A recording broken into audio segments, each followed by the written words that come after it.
Why do you pretty girls like cigarettes?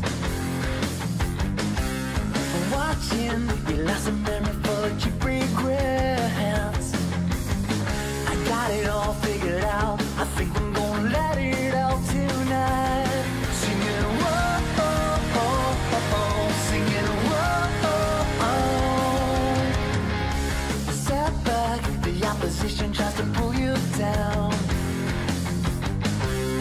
Hit back, you gotta proceed to let your heart be found. Got it all figured out. I think I'm gonna let it out tonight. Singing whoa, oh, oh, oh, oh. Singing whoa, oh, oh. And it's you I need. Will you run to me? Complete this hole in me that you may cry.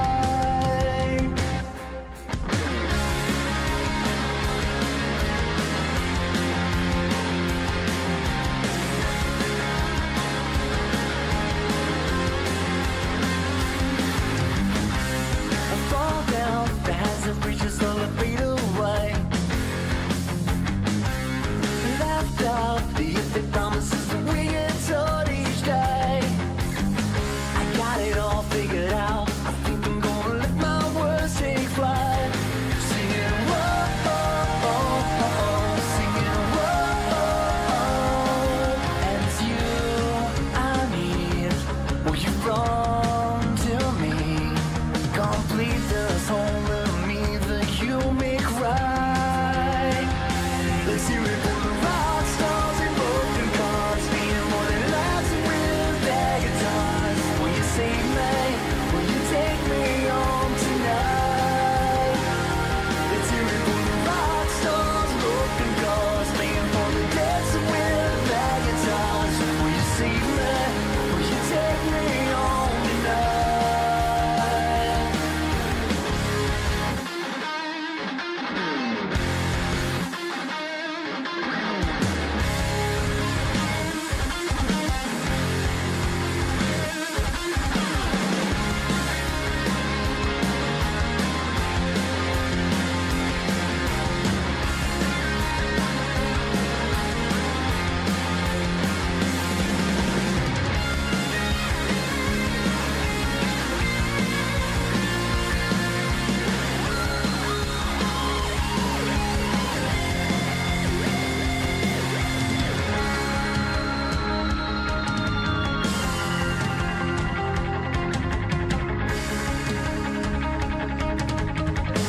Let's hear it for the rock stars and broken cars, being more than lights with their guitars.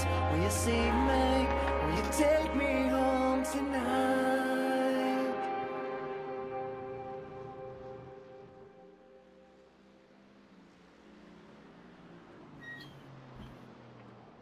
Hello everybody and welcome to race number 1, round number 2 of the Wheelybins official GT3 series. Tonight we're at Road America.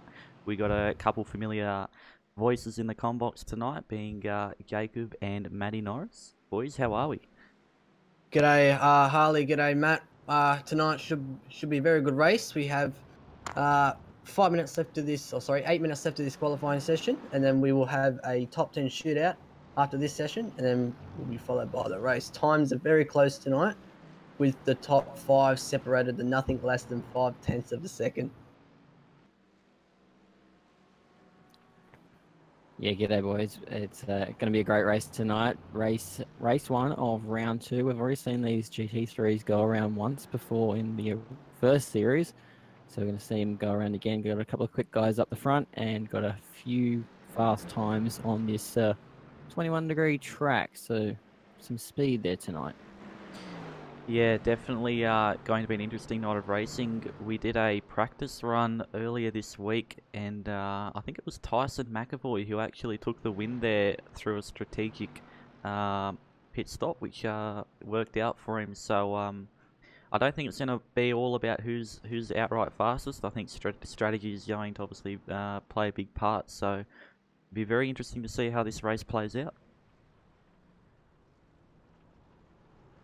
One of the best things about these sort of races is strategy is always a key. It's always going to make a difference. Also, having a good car pace, that's also going to make sure that you've got a good position on track. Yeah, I think that car pace will definitely come from also staying out of trouble. We know these GT3 cars are very, should I say, fragile, and even the slightest touch can cause you some pretty, dramatic speed. So, of course, we're seeing the top guys all within about 2/10 here at the front. So, any little bit of damage is going to definitely, put you at a disadvantage. So, it's all going to be about staying out of trouble and getting out there and just pushing forward.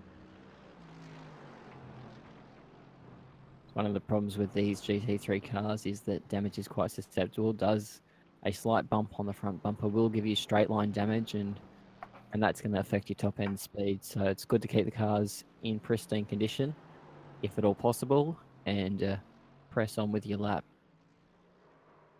Yeah, so it has in fact been discussed that we will be doing a 5-round series. The last round that we did, I think it was about a month ago, was also 5 rounds. So we're going to do another 5-race series, exactly the same as before.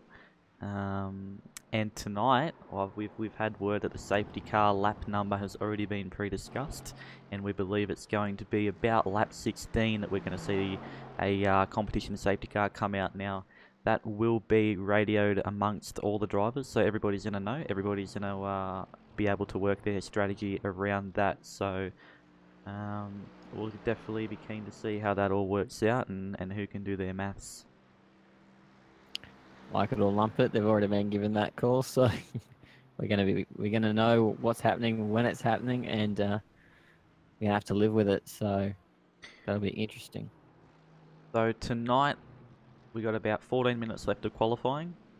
This will be to decide who will go through to the top 10 shootout. Everybody below the top 10 will start the race in the position that they qualify this session.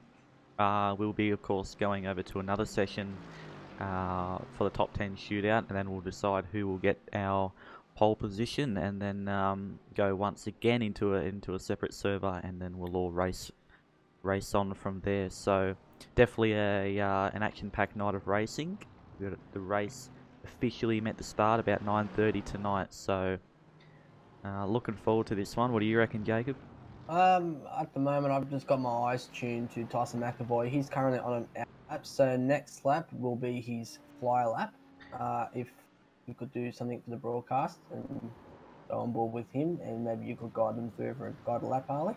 Yeah, no worries, mate, no worries. I haven't actually done many laps here in a GT car, but of course, nevertheless, I did actually put it on pole earlier this week, so I'll give you boys an inside scoop on what generally is the fastest way around this circuit. Obviously, Tyson will be doing the lap for us, so hopefully he keeps it on the track and can get a good lap in. Yes, he's just about to come onto the back straight now, just before the King. So I know that Tyson will be getting ready there, and hopefully can move up the leaderboard. He's currently sitting there in P14, I think it is. Yep, he is currently P14. I don't think he's going to be all too happy with that, but we'll see if he can improve on lap speed. Of course, we spoke about this before. It's not all about outright pace, and strategy will play a big part. So Tyson somehow always gets himself there at the end, but hopefully he can do the same today. Got to remember, boys, these GT3 cars have all A's and everything, so makes some of the drivers work not so hard, but I'm sure Tyson will be pushing on. We're going to go on board here with Tyson Mcevoy, cockpit view down the main straight across the start-finish line to begin his lap. 5th gear, 6th gear now, looking for a brake marker, down 2 gears to this right-hander. Getting it in nice and early, focusing on a good exit, lots of corner speed, making sure those shifts are bang on once again. Long straight following this corner, very important to get a good exit. These GT cars are a little bit underpowered and your exits are very, very important.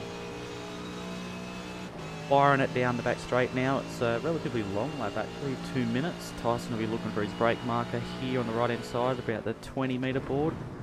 He's just almost overcooked that. He's pulled it up nevertheless. Very tricky left-right section up here with the elevation. Hard to get the car stopped. Always feels like your corner speed in the middle of the apex there is relatively slow.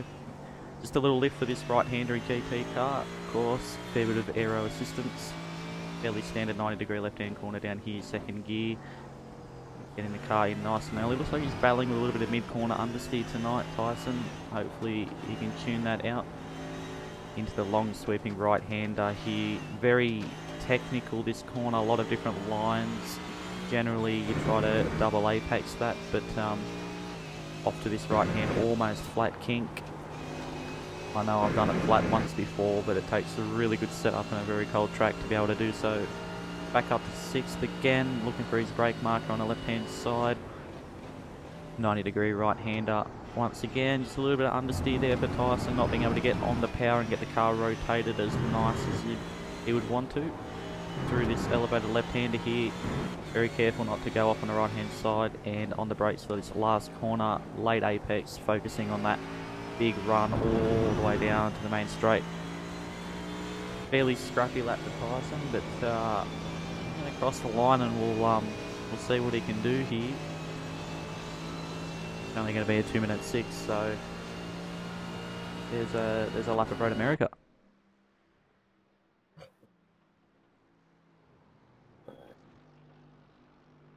Yes. A little bit scrappy lap there from Tyson, but I think he might have had a feeling that he was on TV, so he wanted to take it easy, but hopefully we see him. He's actually resetting back in the pit now. Ladies and gentlemen, so welcome to We got the voice of Tyson here on the radio. GT3 series. We've got a top 10 shootout next, so if you're in the top 10, just keep an eye out for Chiefs Post. Also, if you're in P11, you do qualify to make it in because we have one person already pull out. So again, if you're P11 and you're in the top 10, look out for Chiefs Post. Make sure nobody else joins this session as well, please. Then for the race, we are having a mandatory safety car that will be appearing on lap 15. Again, repeat, lap 15. It'll be a safety car. Mandatory, lap 15.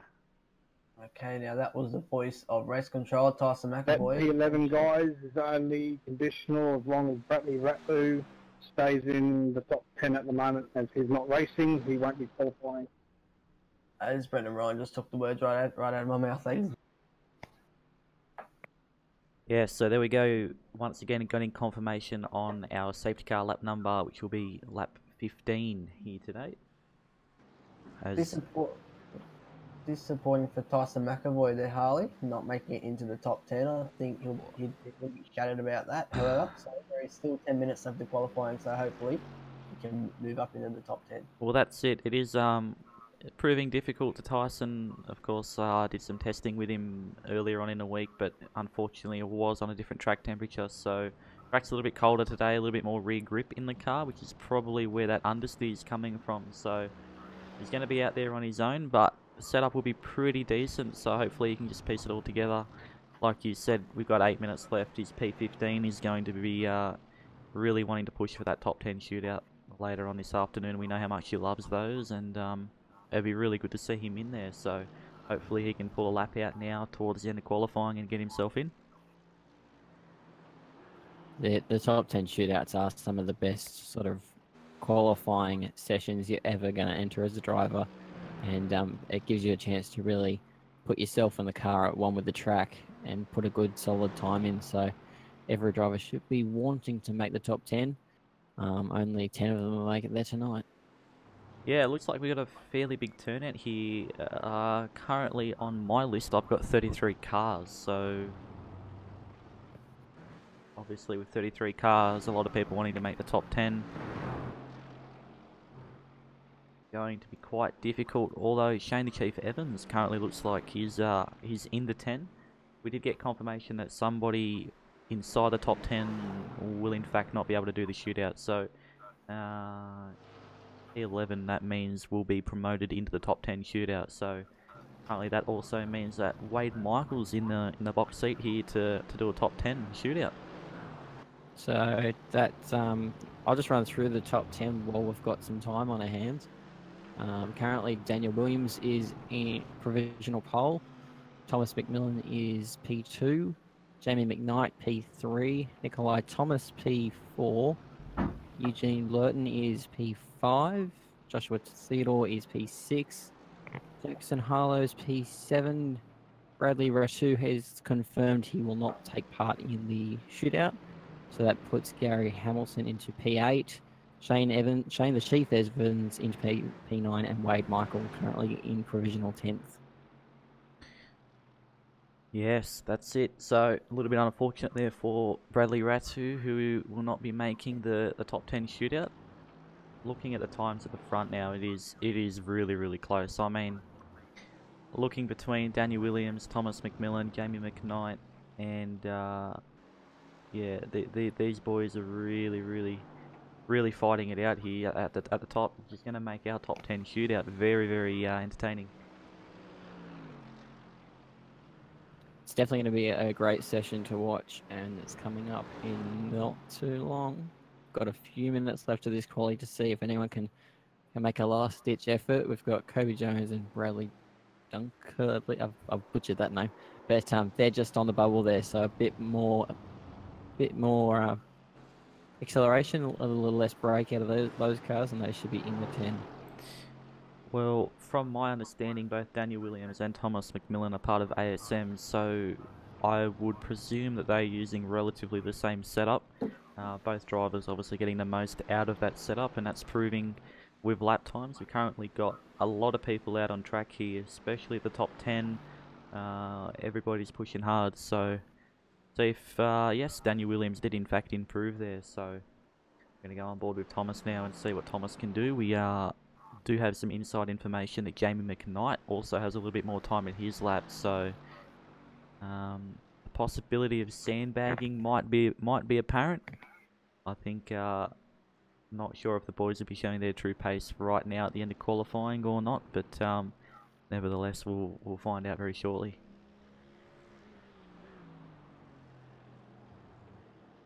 I think now's the best time to probably throw your best lap in, because it really sets the precedent before the top 10.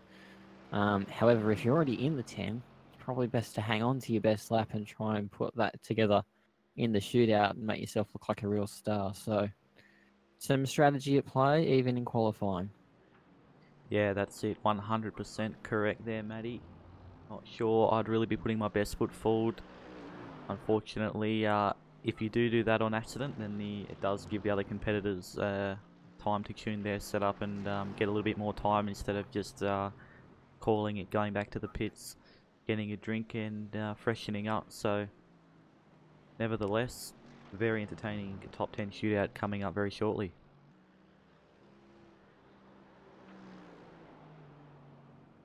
I've just noticed here now, Gary Hamilton is in currently provisional 8th, and he's in a BMW. That's not a very popular car that you see here in Wheelybins. You run the Mercedes and the Audi, but good to see Gary Hamilton there with the BMW up there in top 10.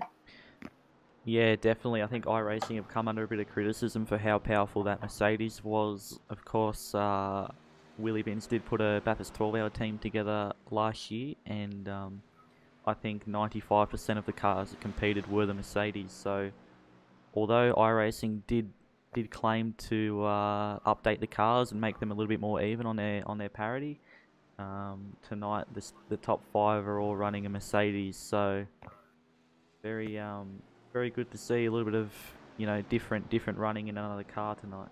Yeah, that's it. Good. Our racing's done very well to field, and looks like that it has been successful. It's actually funny you mentioned that Bathurst 12 hour. There was a split further down, which was just full on 100% Mercedes. Yeah, wow. Yeah, wow. Just to let you know, the top 10 server has already opened. As some of you know, So we ran a those who are in 12-hour top team. 10, Myself 1 and second. Harley. after the next 2 minutes, Okay. exit straight out of here into the top 10 server, and we'll get the top 10 shootout underway. Just had the voice there of Shane Keith We'll try and get Evans. through that as quick as possible. Those of you who didn't make the top 10 can watch through ghost mode or can watch the broadcast. Please don't join the server, and those who do join the server, don't join the track until you're instructed by race control.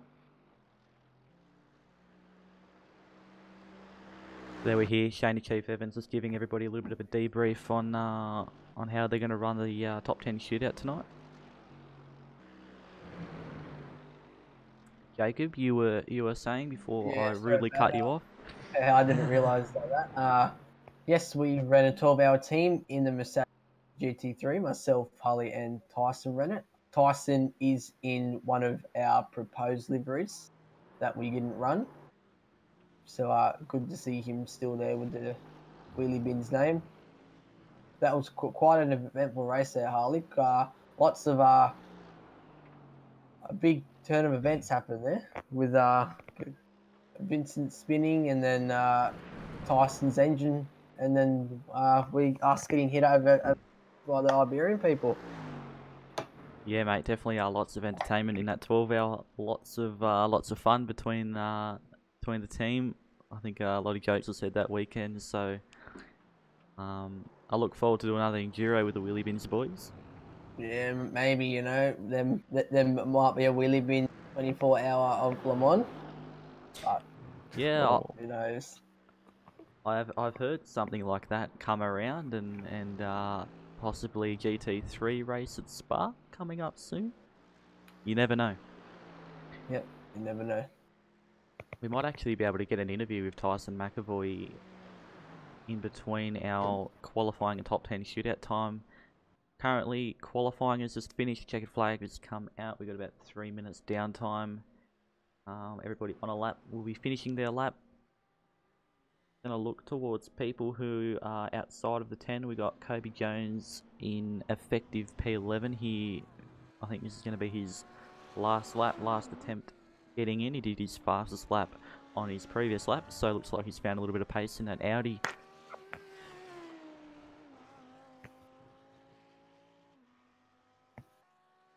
Let's fire a question here at Matthew Norris. Wade, mate, looks like you're the one who's made 11th spot, so you'll be pushed into the top 10, mate. So make sure you join the server, eh? We do actually have we have race control on at all times here, so the voices that we 2 hear, minutes, but yeah, looks like you're pretty much it. voices that we hear in the background. These are what's being broadcasted out to all the teams and drivers. So that's admin Brendan Ryan just Unless Craig manages to punch it up. filling it Okay. in. Matthew, how many top 10 shootouts have you been in, boss? 3. 3 top 10s? 3 top 10 shootouts. They're How's- all pretty nerve-wracking and exciting at the same time. Have they all been in supercars or GTs? Only supercars. Only supercars, alright. Only quick there. we got Yeah, I'm watching. We got Kobe Jones here rounding out his lap. Keen to see if he's going to improve. Oh, And he does with a 2:02.9. That's going to Sorry, push him Wade, into the top 10. Yeah. Oh, he's gone. So, Kobe, you're in, mate. You pipped him. Great job by Kobe there to I'll let Wade know from the top 10 server. It's all good.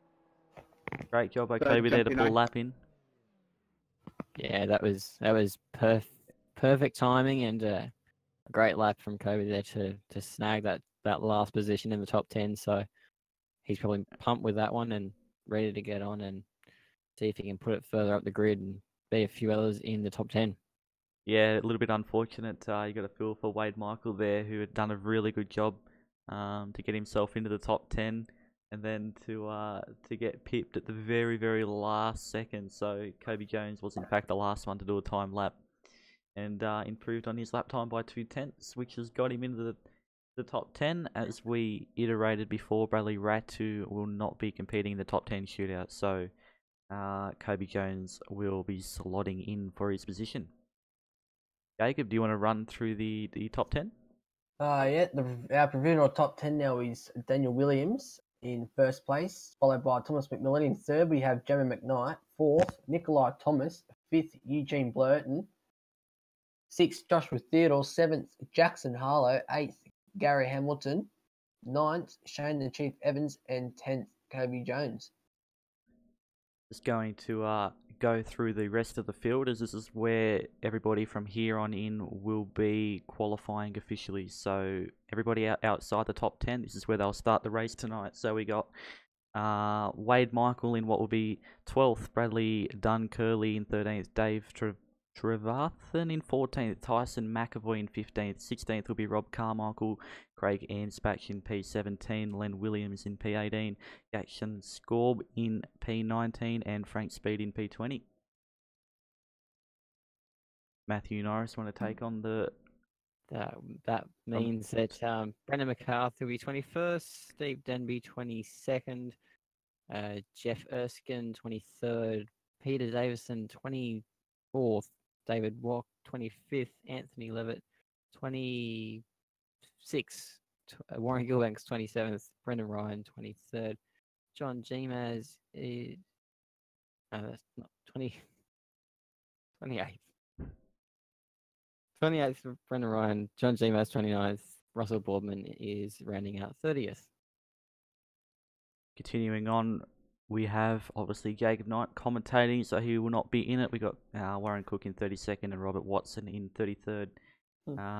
Just get a confirmation from you boys when the top 10 shootout server is up, and then we'll jump across to that.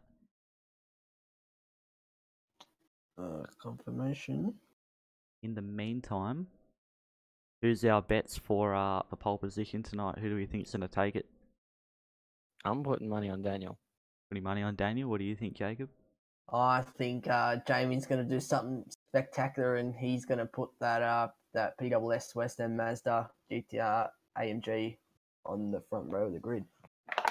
Yeah, I think I'm going to go with Matty Norris here and take the easy way out and just choose Daniel Williams for pole position tonight. But nevertheless, it's obviously going to be really close, under 3/10 across the top three, only 4/10 top four, and it basically just keeps going.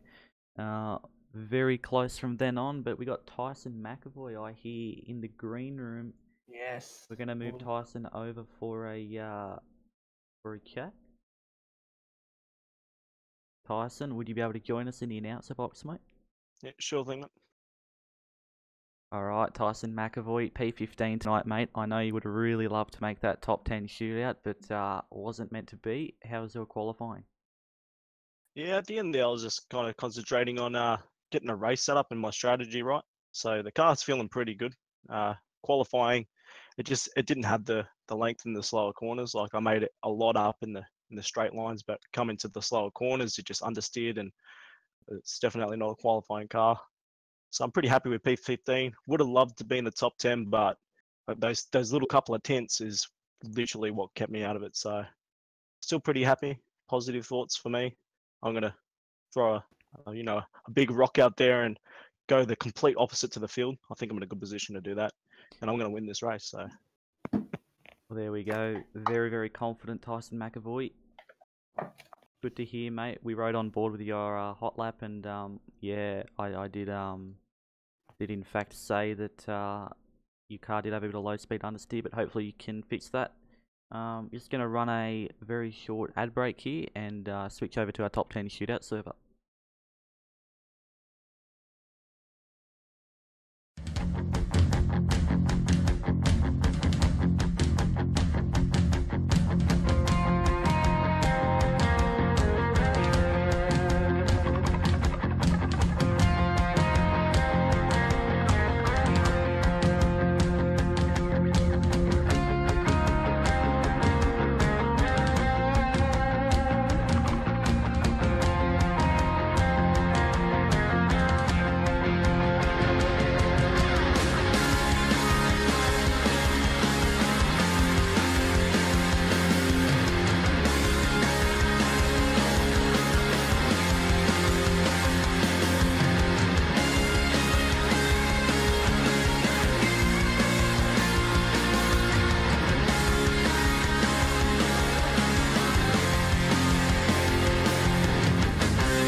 let your heartbeat found. I got it all figured out. I think I'm gonna let it out tonight. Singing whoa, oh, oh, oh, singing whoa, oh, oh. And it's you I need. Will you run to me? Complete this hole in me that you may cry.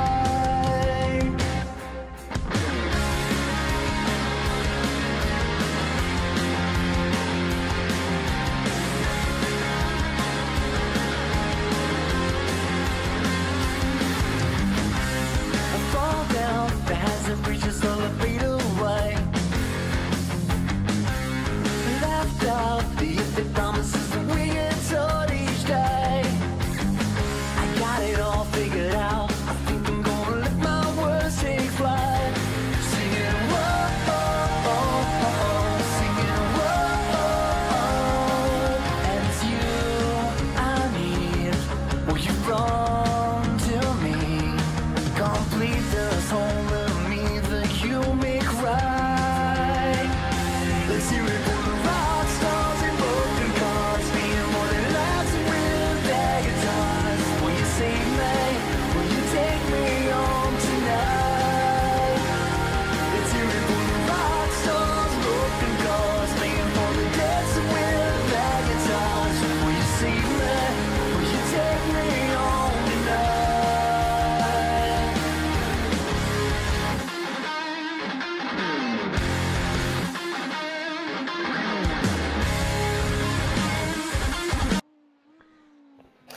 All right. That haven't been in this, basically I'll call you the green cones. Once the car's finished his actual qualify lap, I'll then release that car and then call the next one up the green cones. So you'll have one warm-up plus one flyer, and that's it.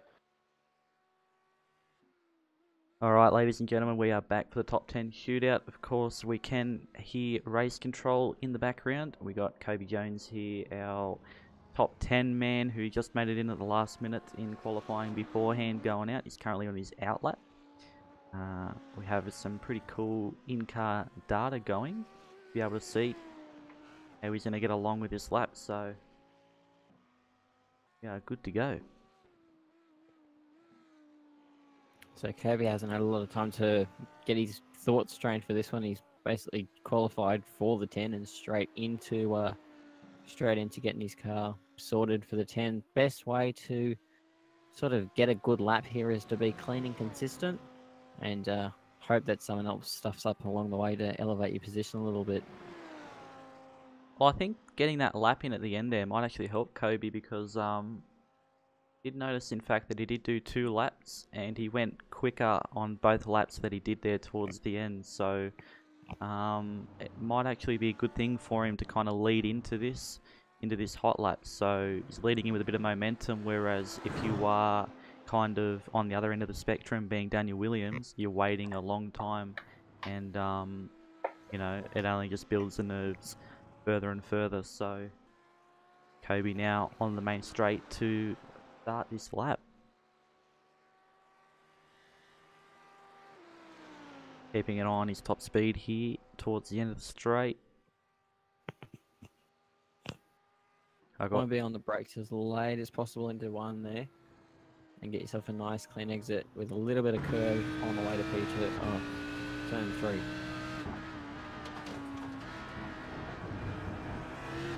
Yeah, this Audi looking very settled at the moment. Once again, very good to see a little bit of spice up in the car choice here. Obviously, good to have a little bit of variety instead of just the Mercedes. So good to see Kobe running the Audi. Very late on the brakes there. He only just managed to get that Audi pulled up. Not quite sure how many top 10 shootouts Kobe has done before, but this one looks very, very neat indeed. I think he's definitely ringing this Audi. Yeah, I believe for his first top 10 shootout showing, he's doing this very well. He's keeping it clean, hasn't made a mistake.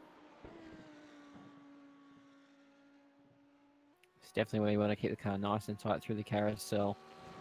On the way down to the kink, you want to keep the car's speed up and keep it flowing through this section. Yeah, that's it. A lot of straight line speed here. This is where it's all going to matter. So from my confirmation, I believe it's still the same track temperature as it was previously in qualifying. Correct. Yep. So that's always good for the drivers. Back-to-back laps. There's been a very accurate lap from Kobe here. Be able to see a nice number down. That's all you need to do in a top 10 shootout. Of course, especially starting 10th. Worst case scenario, you're only going to start where you previously qualified in the last session. So, nevertheless, a very good job by Kobe here. He's going to come across the line and do a 2:03.0, which is only a 10th off the time that he done in the previous qualifying session. So, very good job by Kobe there. So it was a clean lap. Settled. Yeah, very good. I don't think he could have asked for much more than that. I think that's going to be a pretty decent time there. I think that might actually elevate him above 10th. But next on the line, we've got Shane the Chief Evans now across the line, looking for that top speed number. Just 262 kilometers an hour at the straight, 1 kilometer down on Kobe Jones.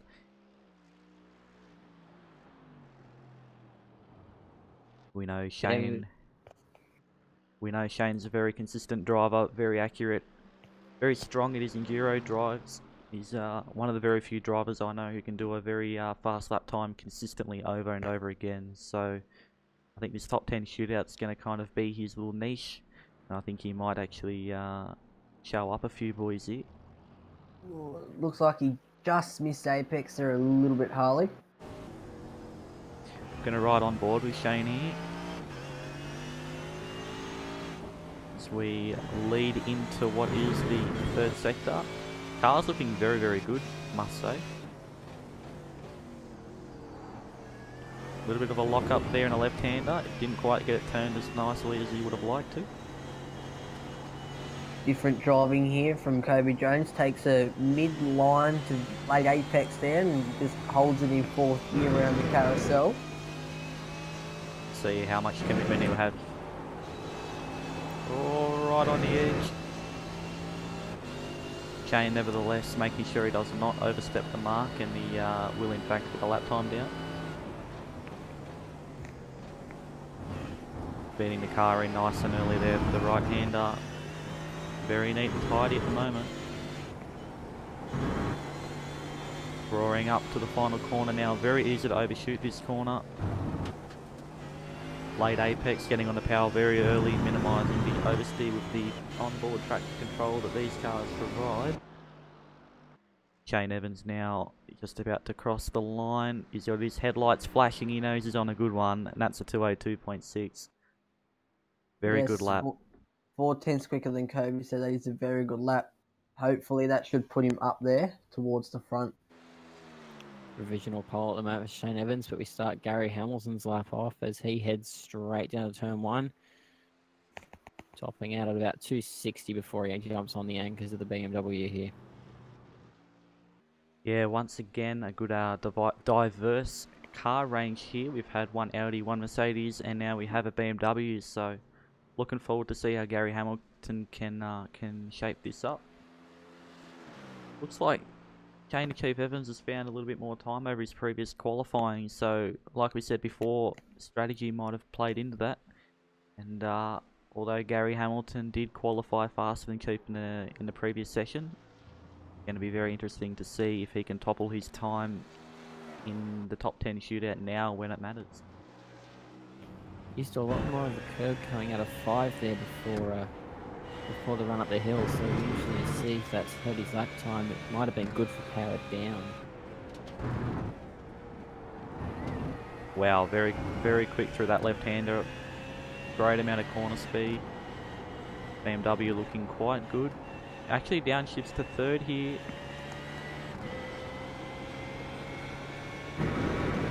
Probably a way to get more power onto the road and increase your top speed. I think he might have been struggling with a little bit of mid-corner understeer. BMW is not a car I've previously driven. Guarantee it's not as comfortable as the Audi. Looks like a very committed lap here by Gary. Leading into the final turn. Using all the exit road. As we see him now come up the hill. And across Gary the Ham- line for a 2:019. wow, that is an impressive lap from Gary. Ladies and gentlemen, that is provisional pole for Gary Hamilton.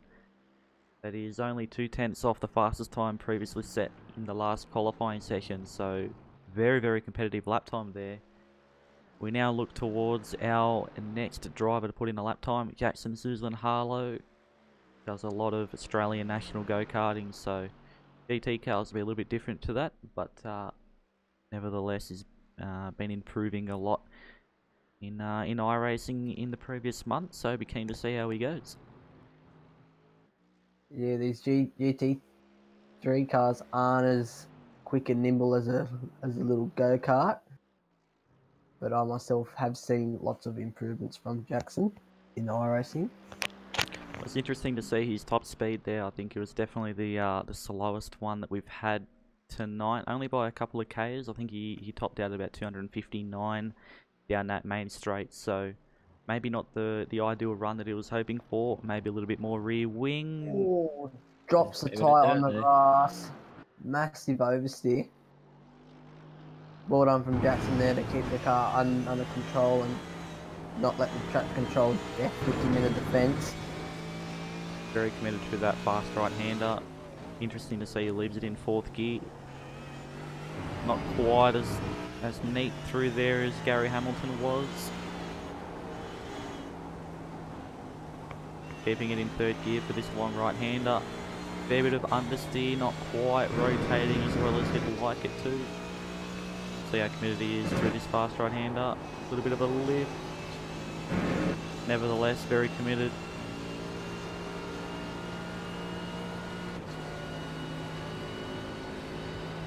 Down into the big braking zone, right-hander, a little bit of a lock-up on the right front there, didn't quite get it turned as nicely as you'd like it to. Leaving it in 3rd.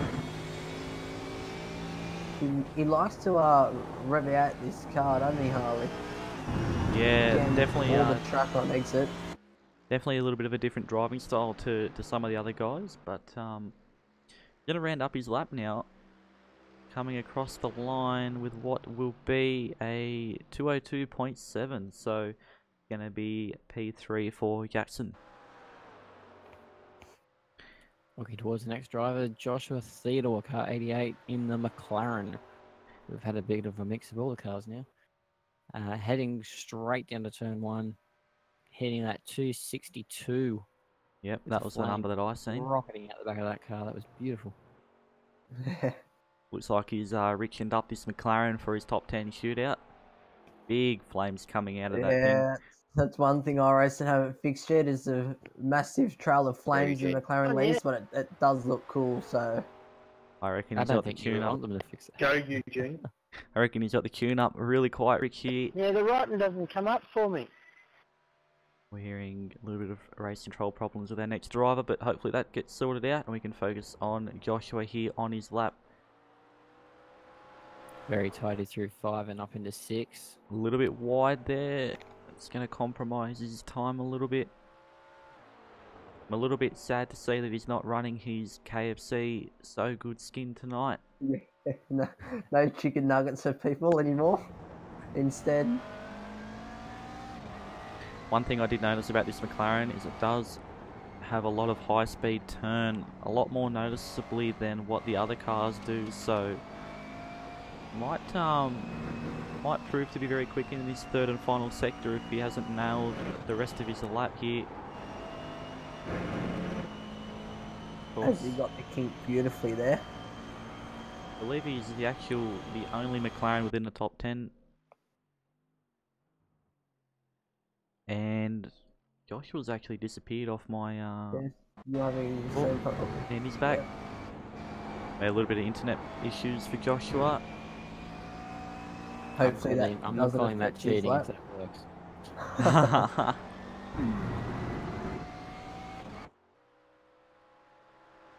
Rounding out his a lap. We'll see how fast he can go with that little time glitch that we've had. It doesn't look Has like it it's counted? counted. Has an 80s lap. That's very disappointing for Joshua.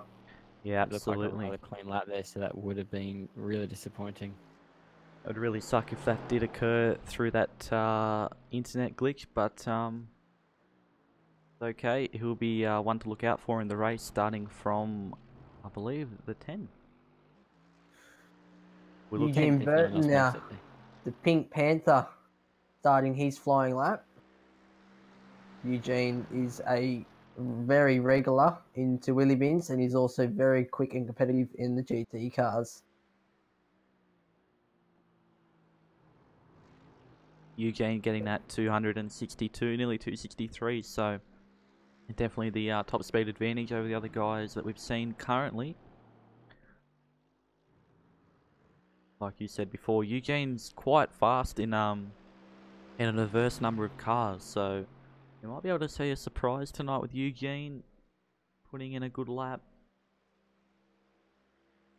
Go on board. Seeing how this car handles, it's very positive initially on turn in. What you want in this Mercedes, it's known to feel a little bit heavy. Car rotating quite well mid-corner. A lot of grass there that might invalidate his lap. The car almost rotating too well.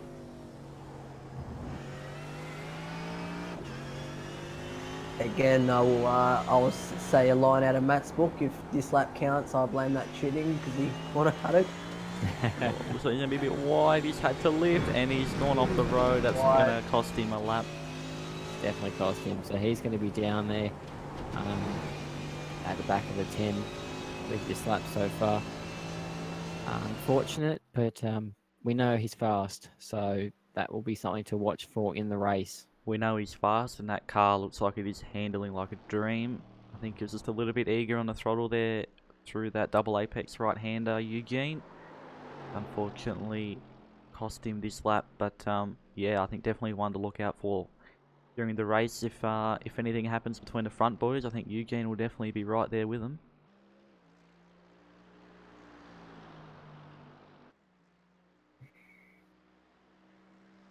You see Eugene now coming across the line and a 2:03.9. Did that lap in fact count? No, it did not. No. Yep, that confirms our theory. Looking Next out, Nikolai Thomas. Nikolai Thomas has been a little bit of a dark horse, hasn't he, boys? I can't say I've ever seen Nikolai Thomas join a race before, but good to have him join this one as he runs a little bit wide of the ideal line through turn 1 there. But he's been quick in the qualifying before, obviously, because he made it to the top 10, so he'll be one to watch tonight. Yeah, I think we're starting to get amongst the big boys here. We're going to hopefully see some really quick lap times out there. I did notice that he was very fast into the sub 263 down the main straight, so Nikolai Thomas now with the most top speed. Car looked to have a little bit of understeer there. Initially very good. Looked like it was pretty deep into 5, but made a good run through 6. Car looking well, pulling 5th a lot earlier than a lot of the other people that we've seen tonight. Once again, that little bit of understeer mid-corner. Keen to see how the car handles this right-hander. Very nice and patient on the throttle. That's not going to give him the best run out, unfortunately. It's going to cost him a little bit of time there.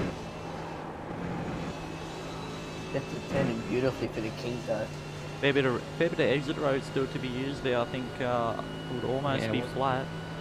Wasn't committed as Shane was.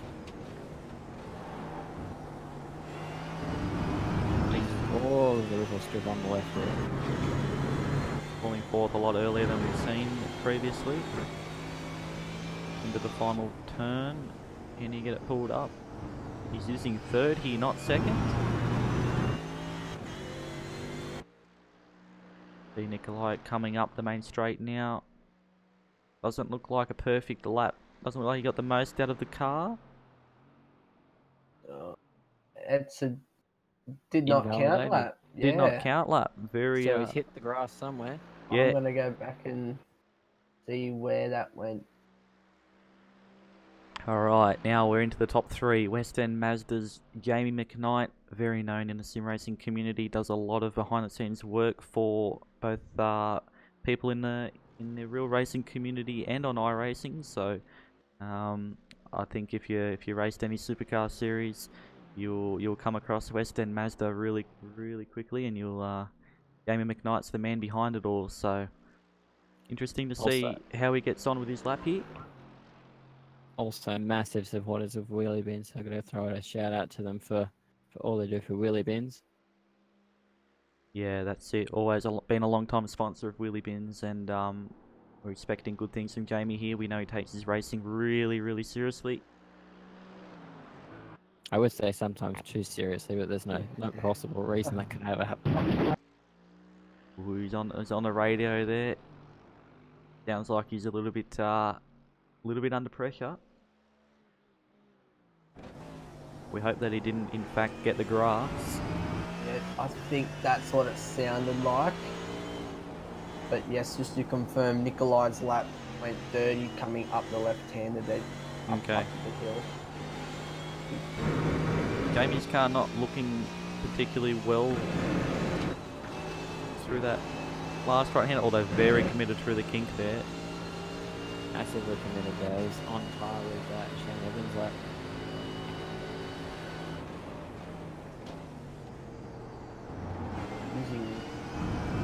Yes, Jamie using third there, not second. So again, different driving style amongst all the drivers here tonight.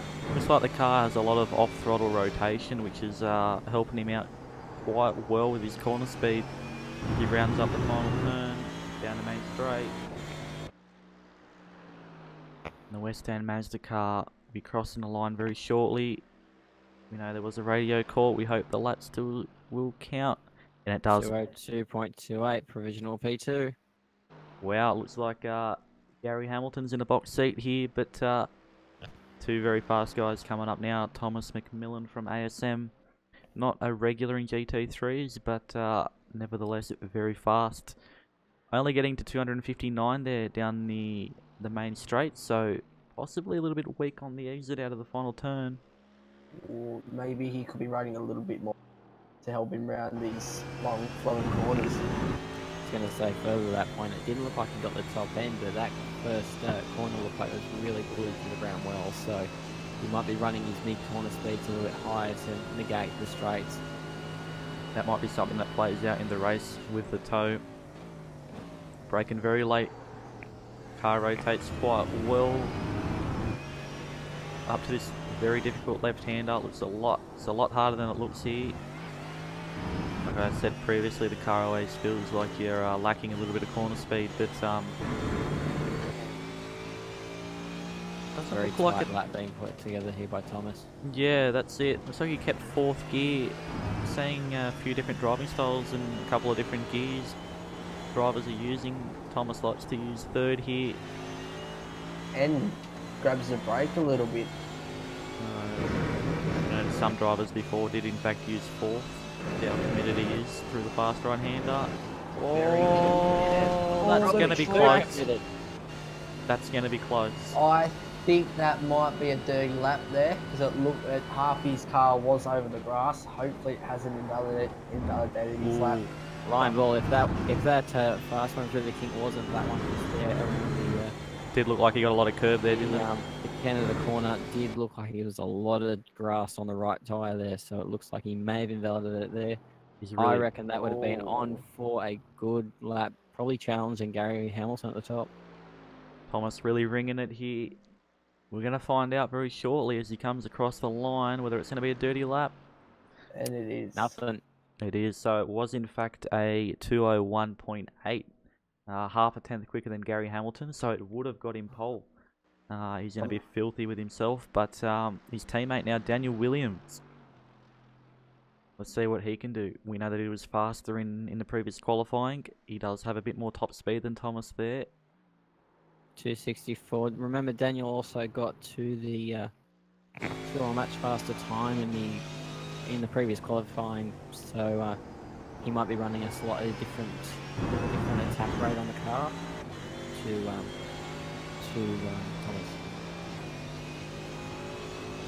Yeah, certainly. I think Daniel's just going to want to try and keep a clean lap here.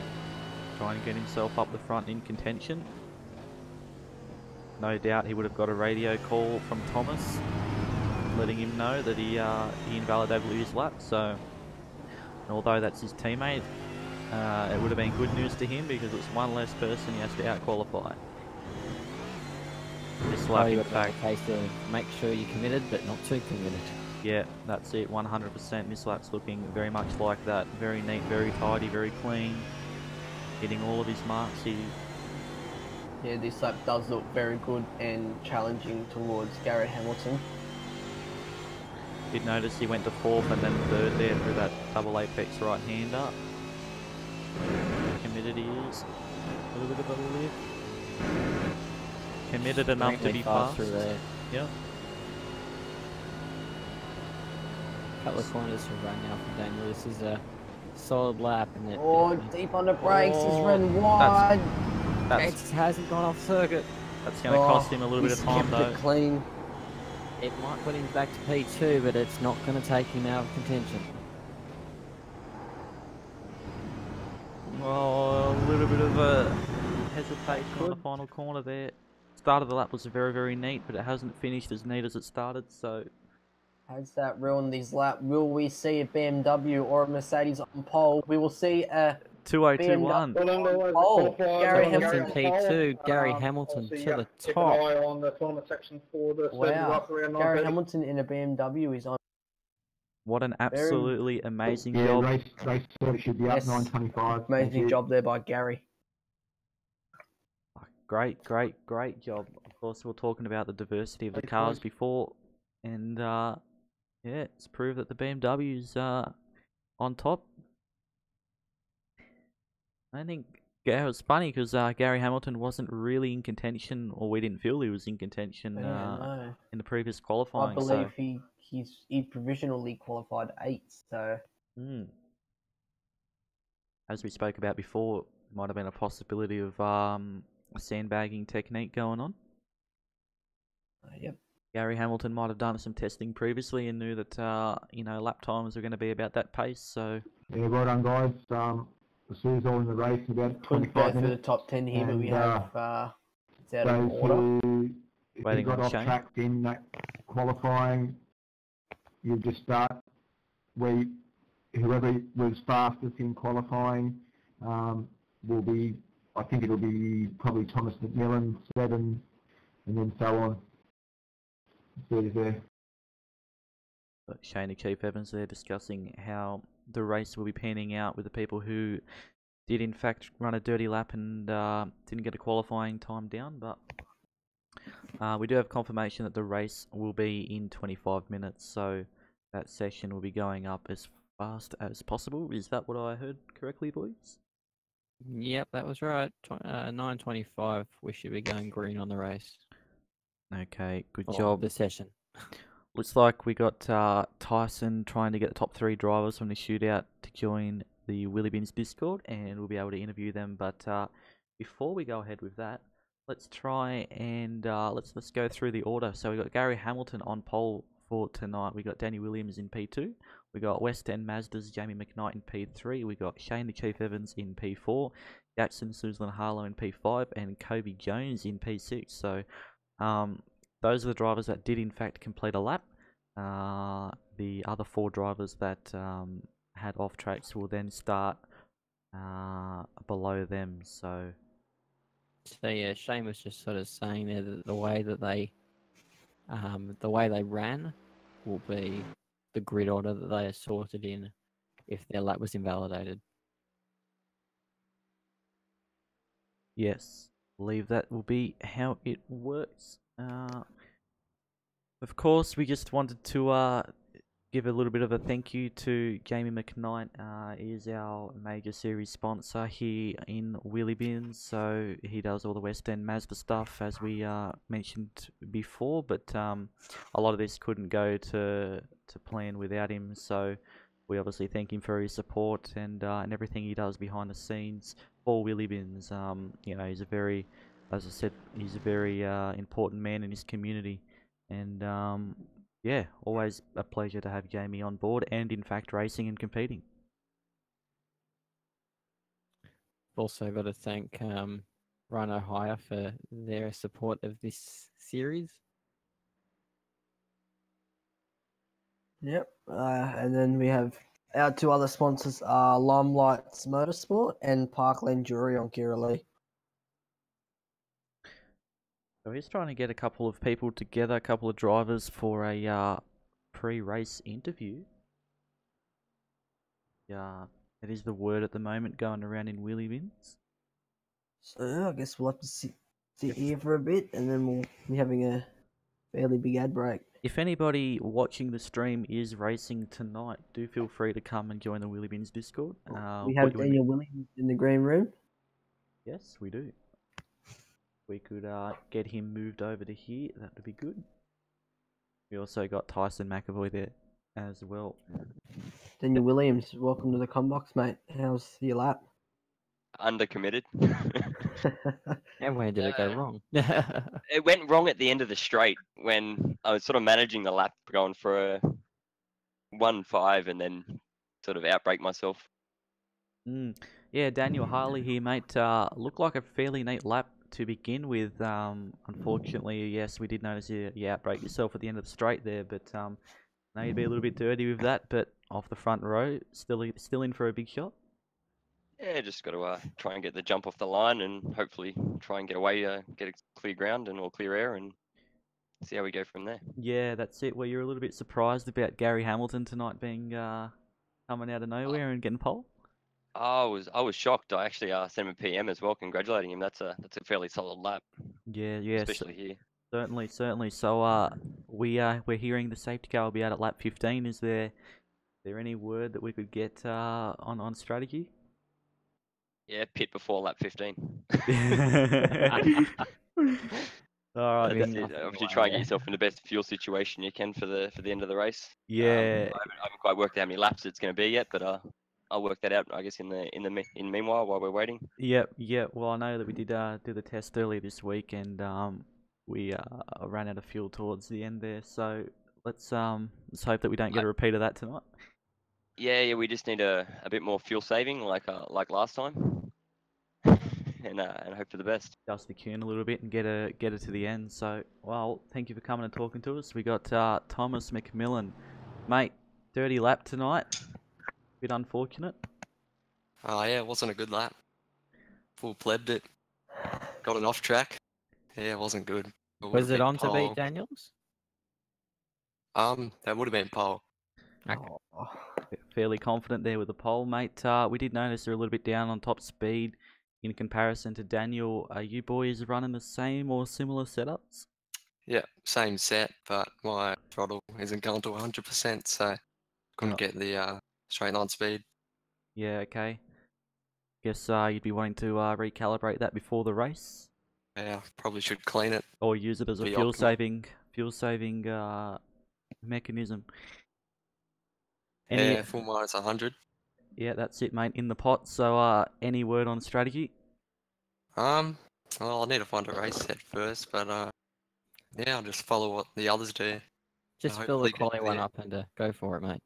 I don't think that would go too well, but give it a shot. Nah, no worries, mate. All right, all the best. Thank you for coming and talking to us. Cheers, boys. Alright, we'll try and get Tyson in the combox now for a chat. We're also still waiting on a Jamie McKnight combox as well. Tyson Mcevoy, mate. I believe you're starting at a P15 tonight, is that correct? Yeah, that's correct, mate. Bit unfortunate not to make top 10. Did you end up watching the top 10 though? Yeah, top 10 was definitely interesting. A lot of cars having a couple of little mishaps with the grass, and you know, you only got that one shot to get that clean lap in, as I known for my first top 10 shootout last week in the last round of the V8 series. So it's a lot of pressure, and when you go out there and you make the mistake, all you want to do is pull over and punch, you know, your wheel and have a song and dance, but you can't. You gotta finish the lap and pretend like you're doing good. Yeah, a bit unfortunate you can't play didgeridoo, mate, but Exactly, my victory song. yeah. Look, what of course we know you're gonna play a bit of strategy in the race. We've spoken to Daniel Williams. He's going off to go and sort it out. We got Thomas, who's just gonna probably copy what he does. So, any word on what you're actually gonna do? So yeah, I've written some numbers, and I think I'm gonna try and go for a 3-stop. I might pit early, depends on how my opening couple laps are. I'm aiming for about lap 6, 7 to get in some clean air, fresh rubber, burn some fuel off early, and just try and make it to that safety car window, get some fuel, save as much as I can, and probably have a nice splash to the end, or Okay. go So to lap 7 or something. But yeah. So will you in fact be taking tyres based off the statement of fresh rubber? That is definitely correct. I'm going to go for the gamble and take the fresh tyres. Depends on track position. Okay. And push through. So you're going to plan to stop on lap 7 and then stop underneath the safety car for tyres? Yep. And then push on from there? Push on from there. And as soon as I got ground, I'm probably going to either save fuel or just wing it. Like I did last time at Road America. I had a great strategy. I actually fell a lap short last time around at Road America. And I was in a podium position, and second last corner I ran out of fuel. Yeah. And got back to the 7th. Yeah, well look, how many laps have you worked out that you think you're going to get out of a tank? So I think I'm going to get 13 laps on the tank. So if I stretched out as far as I can on my first stint, so lap 7 to lap 8. Well, here's something to think about. Something to think about here is safety car is going to come out lap 15. We're probably going to get about 2 laps underneath the safety car. So that'll get us till probably green at the end of lap 16. Even if you go safe off lap 16, there's still only 13 laps till the end, plus the last lap. So I think if you were to run a fuel-saving fuel map towards that whole last stint, you will actually make it home. Yep, that's my plan, just to push as hard as I can early and make as much. If I don't make the ground, then I'll just go to plan B and go for that extra long pit stop and a bit of fuel saving on a safety car. Yeah, that's it. Look, obviously, I think everybody's going to have to make a stop before the safety car comes out. So, yeah, my advice would be get yourself in the best position. Because once that safety car comes up, you want to be at the very front. So, that way you'll be able to fuel that's save. Definitely the goal, to get right up the front and let the boys battle behind me and Stay out of trouble. Bring home that checkered flag and be in P1. No, that's it, mate. Obviously, starting 15th, you're going to be in the thick of things, unfortunately. So, try to stay out of trouble there. Obviously, we know how weak these GT3 cars are. So, but yeah, see how you go anyway. We'll be going for you, Tyson. Yeah, it's the goal. I can't wait. It's definitely a great track to let one of these GT3 cars loose on, and looking forward to the next couple of rounds. Hopefully I can bring back a solid round of points, and that's the goal.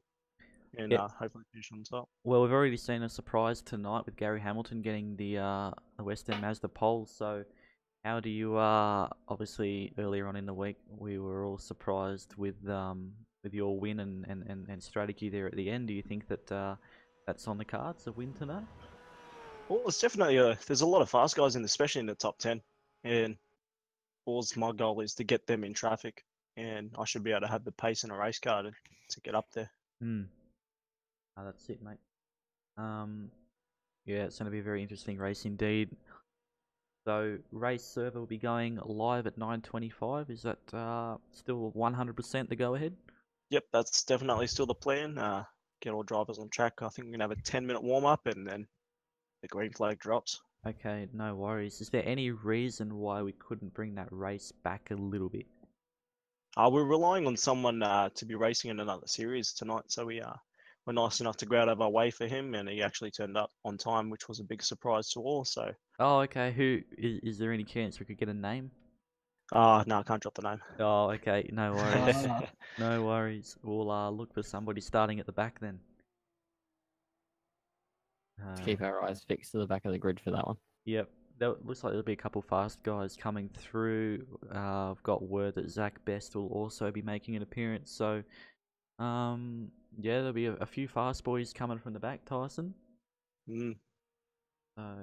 As well as inside the top 10, obviously we got Thomas McMillan and one other person. We know that Jackson will also be quick, so there's going to be a lot of action going around throughout the whole field. Yeah, especially the Chief. Like, you can't underestimate the Chief. He's always pretty good in a GT3 car, and he showed it in qualifying that he pulls a beautiful lap time out of the bag and starts up the front. Yeah, what did you think about a BMW going and putting it on pole? It's a little bit of a different pace. Oh, that BMW is just mega in a straight line. Mega. We were watching straight line numbers, and Daniel Williams was actually quicker in the merge. So hard to say. I think also depend on your line, but if you got a toe behind him, you can't catch him. Just the straight line's just too big. So the Audi's so good in corners and good in top speed, and the Mercs just, all around are good everywhere. Yeah. There's a couple of Mercs within the top 10 tonight and throughout the field, but yeah, that BMW definitely, I think, surprised everybody. Definitely surprised me. I didn't think he was going to be that right up the front like that, especially since Gary, I think he might have been doing race fuel runs before that. So yeah, we're actually going to roll an ad now on Wheelybins TV, give us a little bit of a break, and lead on into the race.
Alright, ladies and gentlemen, we are back from our ad break. We're just under 5 minutes now until the race server. We do, in fact, have End Mazda's Jamie McKnight here in the combox. Jamie, how was your qualifying going, my friend?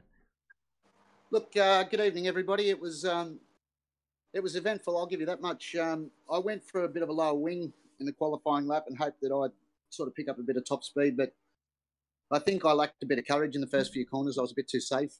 I'd seen a few of the other guys go off track, and I thought, well, that's not much good to me. So I did play it a bit safe. I was quite happy with the time, but I've obviously done about half a second quicker in practice, so it was a bit slow. But yeah, no, overall, I was happy. Yeah, okay. What time do you think that you've got left in the car then? I think I can easily do a 2:01 race lap. Okay, yeah, okay. That'd be very interesting because we got obviously 2:01 seems to be where it's at throughout qualifying. So keen to see what the race pace is like. Yeah, plenty of 2:01s in practice. I just didn't pull it out for the one lap, but that's all right. Yeah, I'm going to follow Daniel Williams. I'm going to wait till he makes a mistake, and I'm going to go gold. Yep, sounds good, mate. Obviously we've been told that the safety car will be coming out on lap 15. Is there any word on what strategy you're going to be running tonight? I'm going to fuel save the whole race. You'll save the whole race. You reckon you can make it to lap 15? Mate, I'm not pitting at all. I'm going map 1, and I'm going to fuel save for 30 laps. No, I'm only kidding. I was going to say. I was trying to do the maths really quickly. Jacob knows I can fuel save. I do, and I know he can pass and defend. He can do it all. That's good. We had a good race last night, mate, didn't we? Yeah, mate, that it was. That's it. Well, I'm looking forward to a good show, boys. I love Road America, so it should be a good race. I've got some good competition out there with young Gary stealing the show in qualifying there, but also with obviously Thomas and Daniel and also Tyson and the Chief, mate. It's going to be a good race. Yeah, mate, that BMW looks surprisingly very quick. It's amazing, eh? Because in real life they're so slow, but in iRacing they go really good. Sorry, BMW. No, you're right, Jamie. It's been good talking to you, mate. Best of luck for the race. Of course, we hope to cut through the field. We know your strategy is going to be well. You came second in the test earlier this week, so we know you're going to be somewhere around the front when it matters. That I will be, and let me just say, you boys are doing an outstanding job on the commentary. Big hats off to you. Well done. And all of the drivers appreciate the broadcast. Yeah, thank you very much, mate. We're doing the best we can here on Wheelybins TV, and we're going to continue that now. We've got roughly 4 minutes until we're able to go into the race server, and then we're going to have a 10-minute warm up, and then the race will commence from there. Boys, any final words? Firstly of all, it's GT3 cars, so it's going to be a rolling start. Got aids in these cars which help the drivers, such as ABS and traction control. And we've got an interesting race coming up with some really fast drivers down the front. So and some fast drivers from up the back as well, who are going to have to make amends for their qualifying woes. So it's going to be a really good race. Yeah, the aids in these cars actually do in fact help you. So we'll see how that tends to pan out. I know not necessarily a bad idea to have a button set to turn your traction control and ABS up or down depending on how much fuel and how much tyre wear you have throughout the race. So it looks like a lot of the drivers are kind of talking about fuel saving tonight, some not giving away too much on strategy. Obviously it's going to play a big part in tonight's race, and everyone knows what lap the safety car will be coming out on. So yeah, we're in for a good night. I think we're just going to run one more ad break, and then when we come back from the ad, we will in fact be in the race server and ready to go. So we'll see everybody there.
opposition tries to pull you down.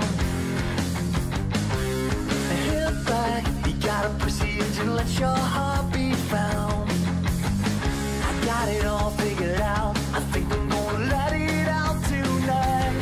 Singing whoa, oh, oh, oh, singing whoa, oh, oh. And it's you I need, will you run to me? Complete this hole in me that you make cry.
Boys and girls, we are back. Funnily enough, apologies for the a little bit of intermission there.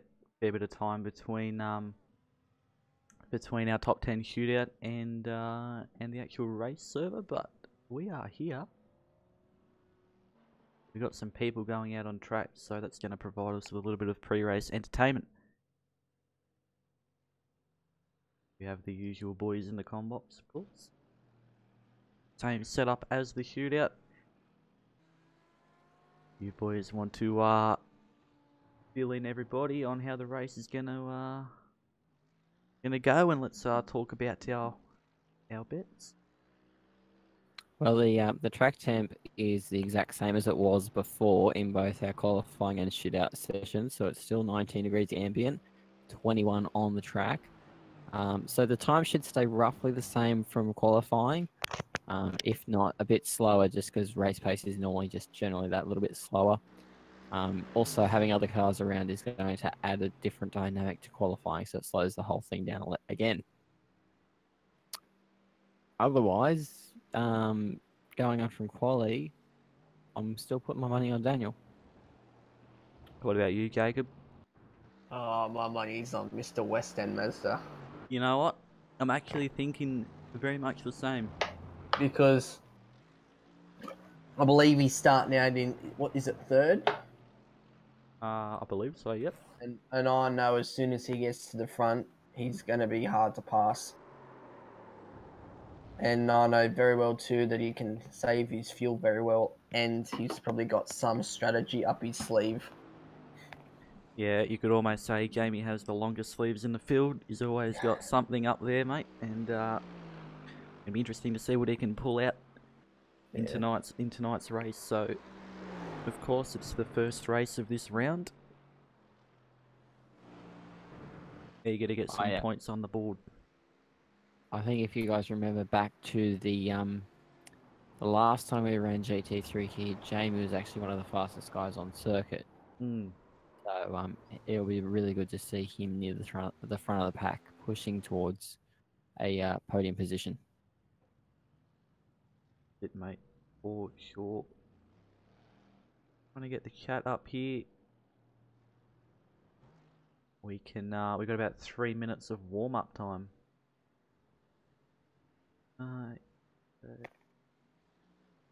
Not centered. Yes, that's all good. That's been going off throughout this race.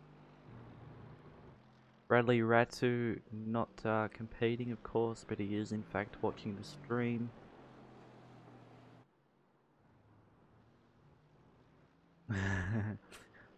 Alright, 2 minutes and 50 of warm-up, straight into the race. I believe everybody out there will be practicing their race setup at the moment. I know that's what I'd be making sure is 100%, so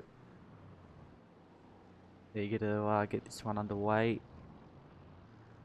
29 lap race. Unfortunately, we have in fact been lying to you folks all along, unintentionally though. Although we've been saying the safety car has been coming in lap 15, it has actually been changed to lap 14. So, going to make the first stint almost possible without pit stopping, but that second stint will require a pit stop. So we're going to see a couple of different strategies, whether you want to pit stop towards the end or fuel save your whole way through. Yeah, it's definitely going to mix it all up a little bit, and we should see some pretty cool racing at the end.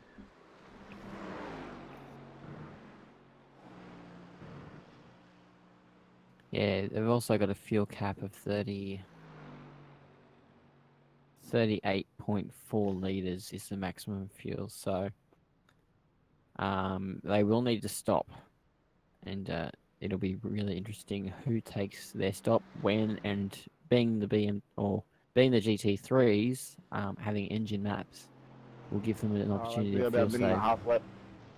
So once practice or warm-up is finished, there'll be a minute to get on the grid, so just jump straight on the grid, make sure you move up. It's going to be a nice 29 lap race with the SC coming out lap 14. So if you are still out black flag or anything like that, I don't want to hear radio chat. If you have an incident with another driver, I don't want to hear radio chat. Just send me a PM of any racing incidents that you feel like deserve a review, and I'll look into it after the race with the other WMR admins, okay? So please keep radio chat to a minimum. I don't want to hear anything over chat, and if it is, chat will be disabled, okay? So let's have fun, clean race, and good luck to all. Got a little bit of word from Tyson in race control there over the drivers just getting a quick debrief before the race. Obviously trying to keep radio chat to a minimum. Here in Wheelybins, we all try and remain friends, and obviously everybody can get a little bit heated in a racing situation, but that obviously will get dealt with pre or post race. Lap 14. Lap 14 once again is the safety car. Looking at the chat here, we've got a 36.8 litre fuel limit for tonight. So we believe here in the combox it's going to get us about 12 laps comfortably, 13 to 14 if you can fuel save. Of course, these cars do have a flexi tune, and you can change the map and save fuel throughout the race. As we see now, we are waiting for cars to grid up.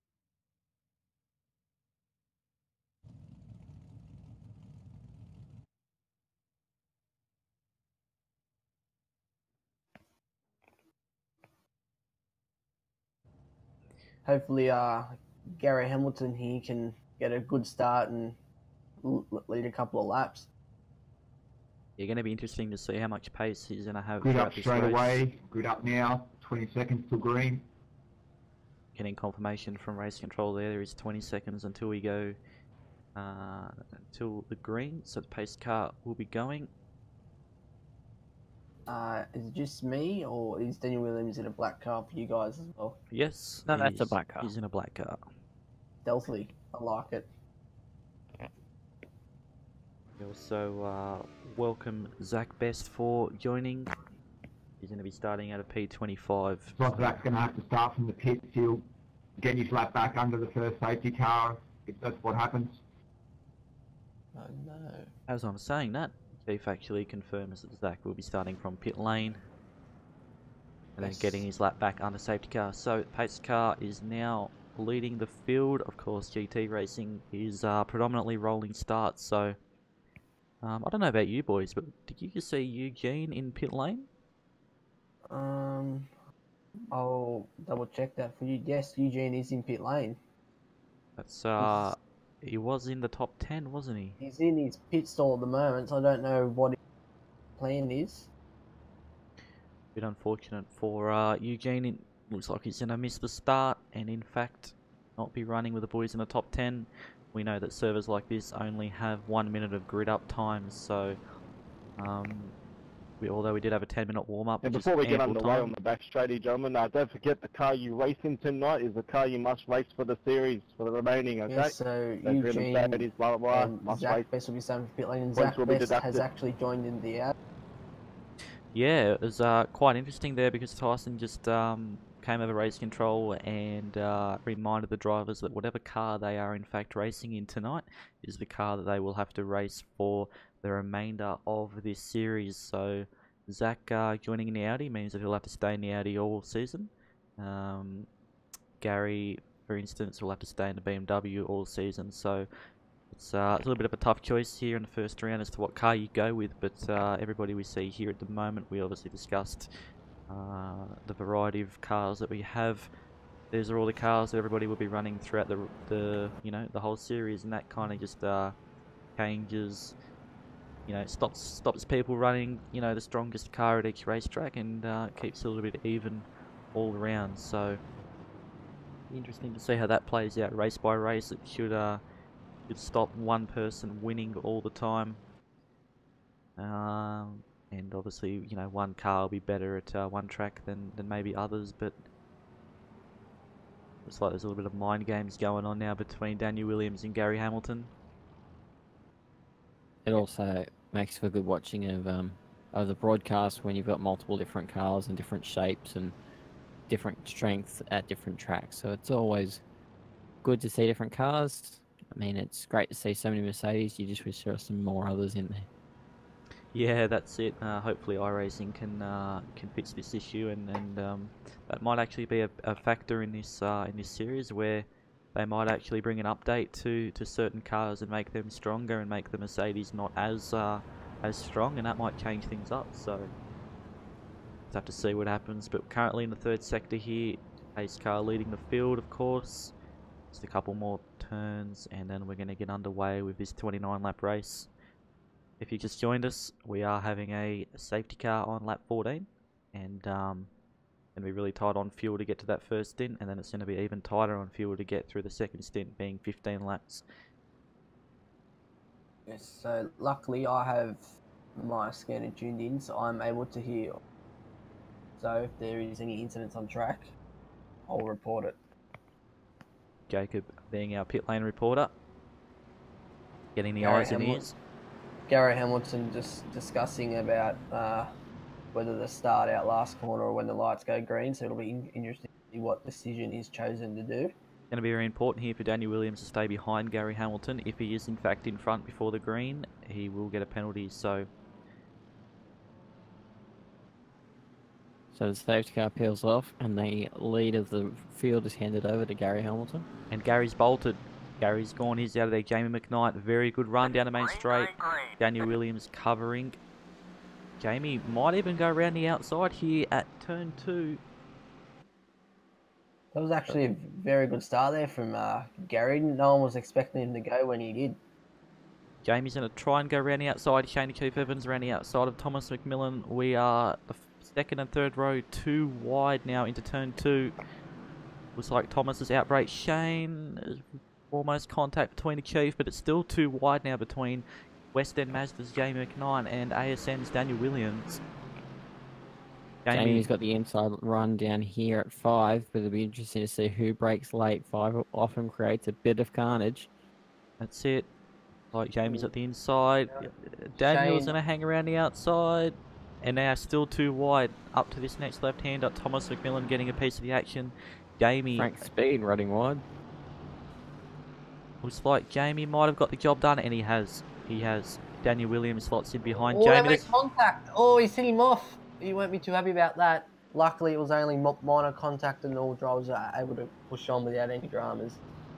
Very close racing here between those two. Like Gary Hamilton out in front has bolted a little bit. Shane the Chief Evans now slotting in. Thomas McMillan chasing down Jackson, Susan Harlow. I understand there might be Thomas looking very quick. Look behind further here. Looks like there's a bit of a 4-car train. That's Joshua Theodore? Tyson Mcevoy, in fact. We also have a car with very heavy damage. Jeff Erskine. He's just limping that BMW back pit. That's a lot of front-end damage. Oh, there's a little bit of contact there between an Audi and a Mercedes. I think that might, in fact, be Steve Denby. It was Steve Denby getting turned around at the right-hander towards the back of the circuit. Like a fair bit of action going on still. Tyson's, in fact, spun. I'm not sure. We might be able to get an instant replay. Through the last corner, he's made contact with another driver and unfortunately ended up on the infield. It's not what he wanted to do. We're going to head back to the lead. Unfortunate for Tyson there. We know he was trying to stay out of trouble, but Gary Hamilton with a commanding lead of 2.5 seconds. Boys, back to you.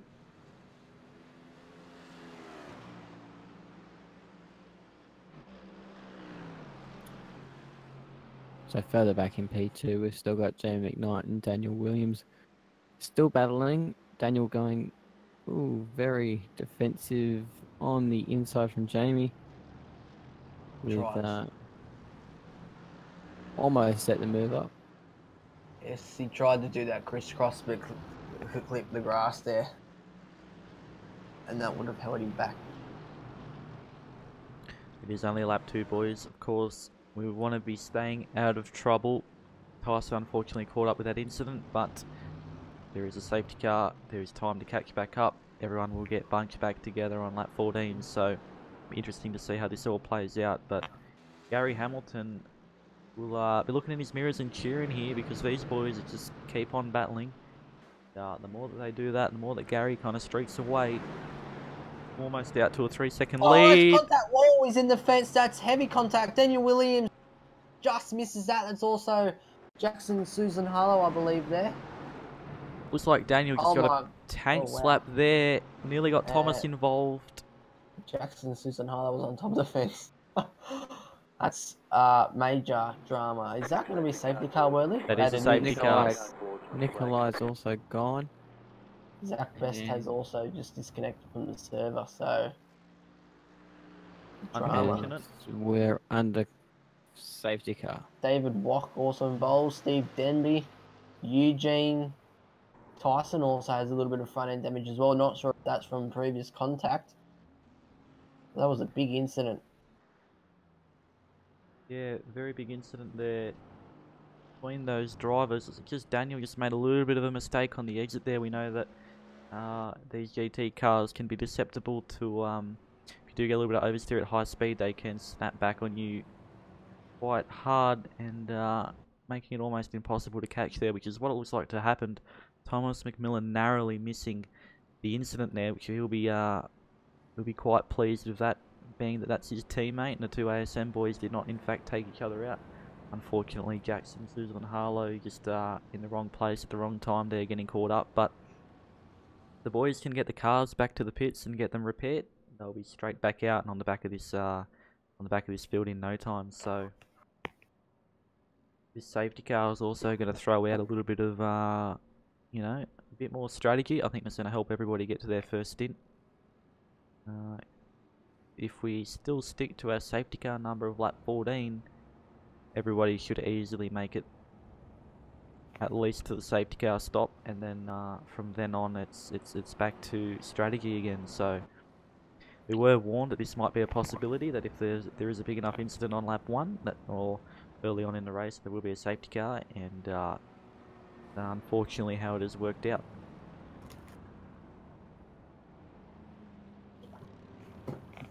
That's definitely changed the racing up though, with Jeremy McKnight still in second, but Thomas McMillan moves up to third, and Shana Chief Evans is now in fourth, with the McLaren of Joshua Theodore in fifth. So three different manufacturers in the top 5. That's it, mate. The KFC man is in P5, Joshua Theodore. I think it's up. I think his top 5's there, pretty worth it. What do you reckon?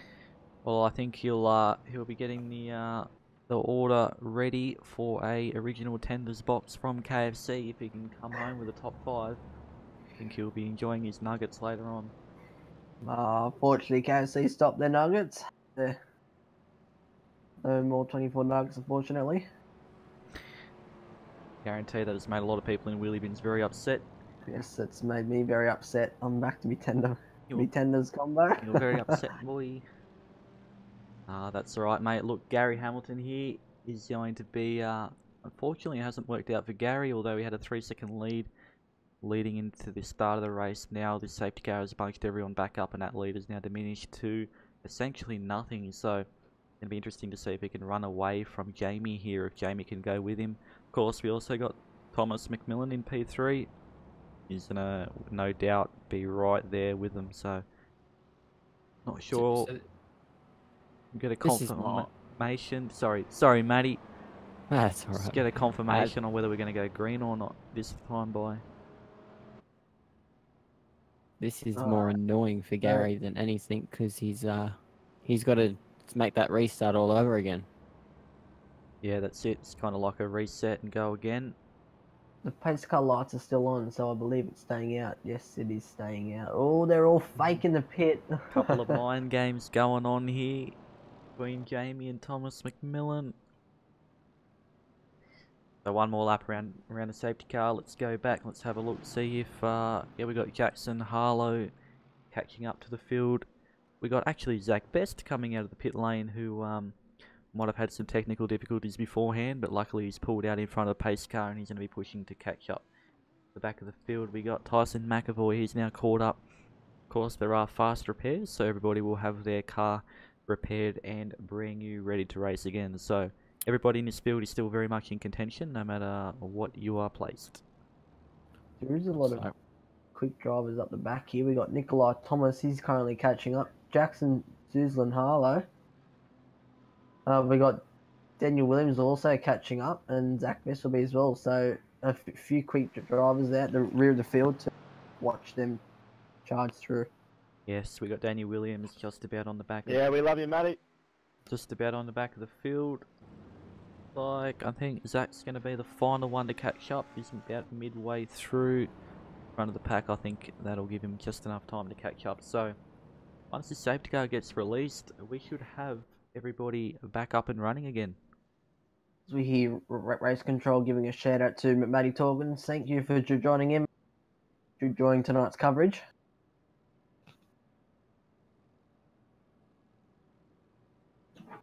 Yeah. We will be going green this lap. Copy that, mate. Lights out on the safety car. And I hear now over the radio that Zach is having problems with his brake pedal. So very unfortunate for him. I think Zach might be pushing it a little bit too hard. The old GT car. He's pushing so hard that he's broken the pedal. Wouldn't be something uncommon from Zachary. You know, he's had technical difficulties with his pedals before dragging down the straight, so hope that he can get that resolved.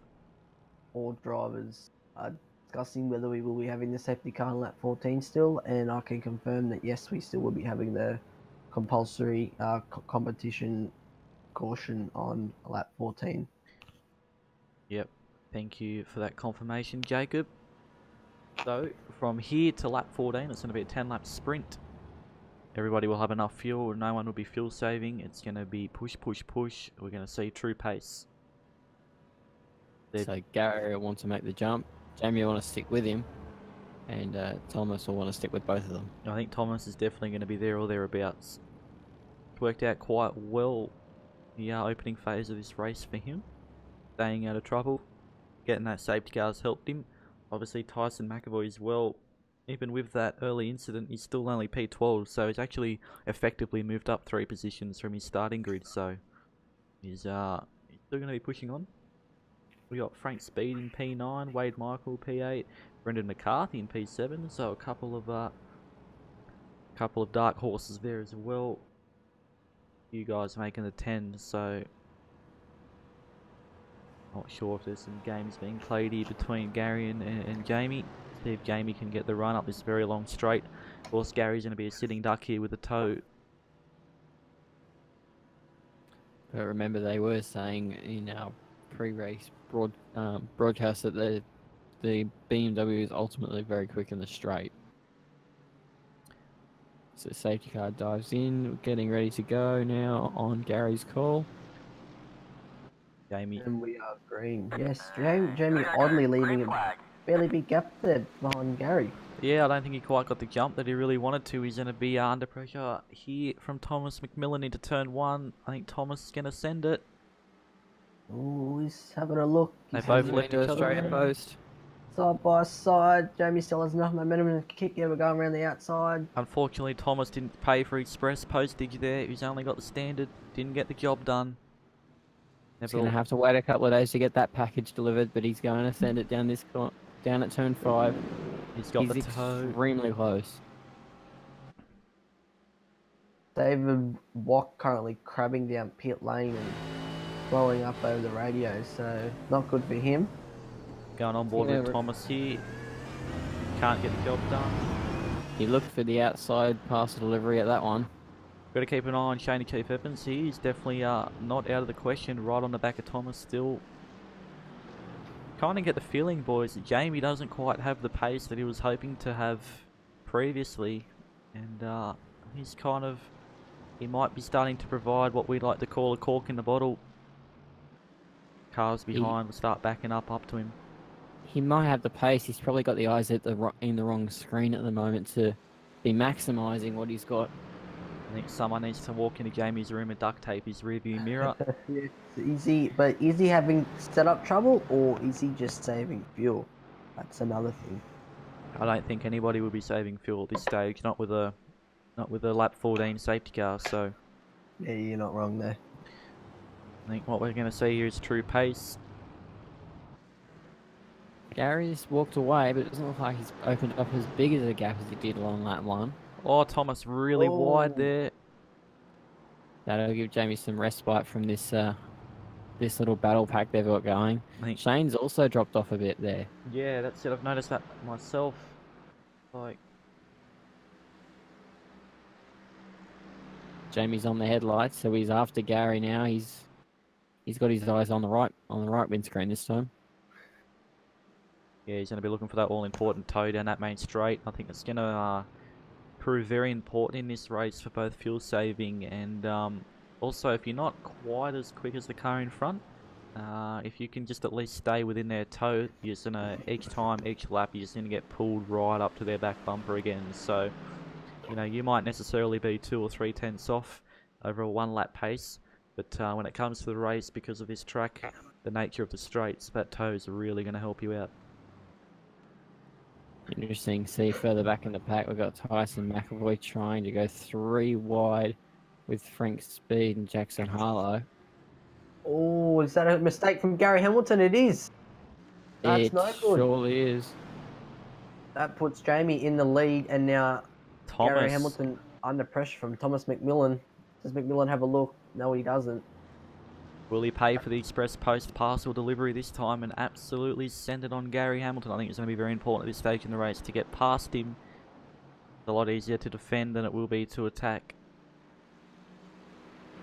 Meanwhile, if these boys keep battling, Jamie's going to run away a little bit, so we're definitely on for a show here at the front. These top 3 guys are really going to put it on. They've all ran wide just there. They're all absolutely pushing the limits. Oh, Thomas now is going to have a look down the inside. That's it. Very nicely. He's got the next day delivery. He's got it done.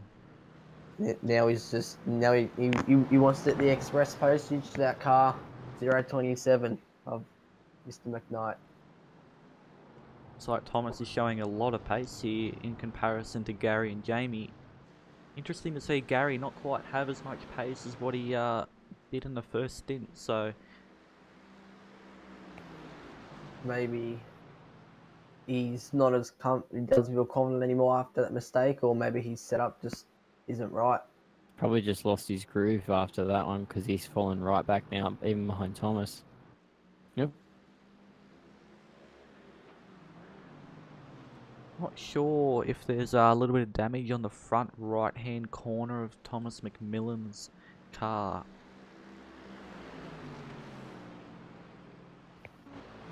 There is, in fact, a little bit of damage there, so that will not be helping his straight line speed. So if he's got the pace to keep up with these boys with no straight line speed, it's going to be a different story after this safety car. So nevertheless, he's pushing on hard, just about right on the back bar of Jamie McKnight.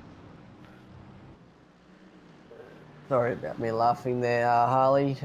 Tyson just asking for the football school, and Shane's just giving him a roast about it. So yes, we are currently fixated on a sport that requires 2 balls. So yes, interesting exactly. to see what goes on here at the front of the field. We also have the Le Mans 24 hour this weekend, which I'm very keen to get some hours in front of the TV. Yeah, that's it. Hopefully, Fernando Alonso and he get a good result. Looks like Thomas here has got the run with the toe. Will he send it again? No, not quite close enough at this stage of the race. I think he won't be wanting to do anything stupid here. I think he's just got to. He's definitely quicker than Jamie. Just needs to stay with him. He's going to get this long toe down straight here.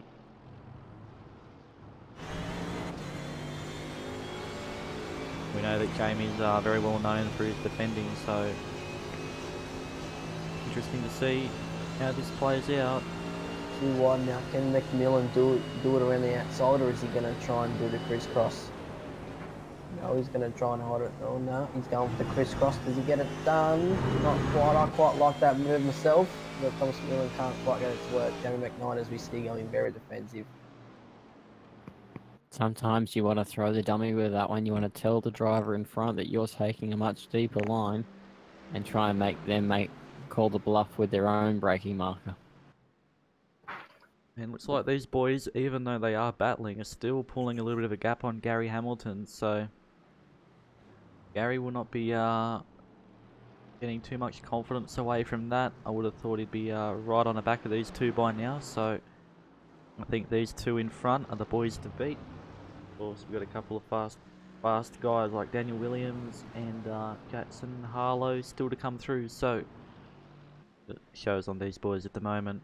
The top two neck and neck. Before we see that lap 14 safety car, all these guys are going to need to pit for fuel and top themselves up ready for that final stint. So there's still a bit more strategy to play out here, but we've got a lot of speed down the front with Jamie and Thomas fighting at the front end of the pack. Well, I think Jamie might have the upper hand here on fuel strategy. Of course, when we spoke to Thomas, he didn't seem to have a very concrete plan on what direction that he was going to go in, and we know that Jamie's very good on his strategy and his fuel numbers, so Jamie will know exactly how long he needs to go before pitting. I can guarantee you they're going to try and make that as long as possible in order to make that last stint as short as possible. Trying to get the feeling that Jamie's going to be saving fuel for that second stint. Thomas didn't quite get the exit that he wanted there on Jamie. He's got the toe, it's just keeping him there.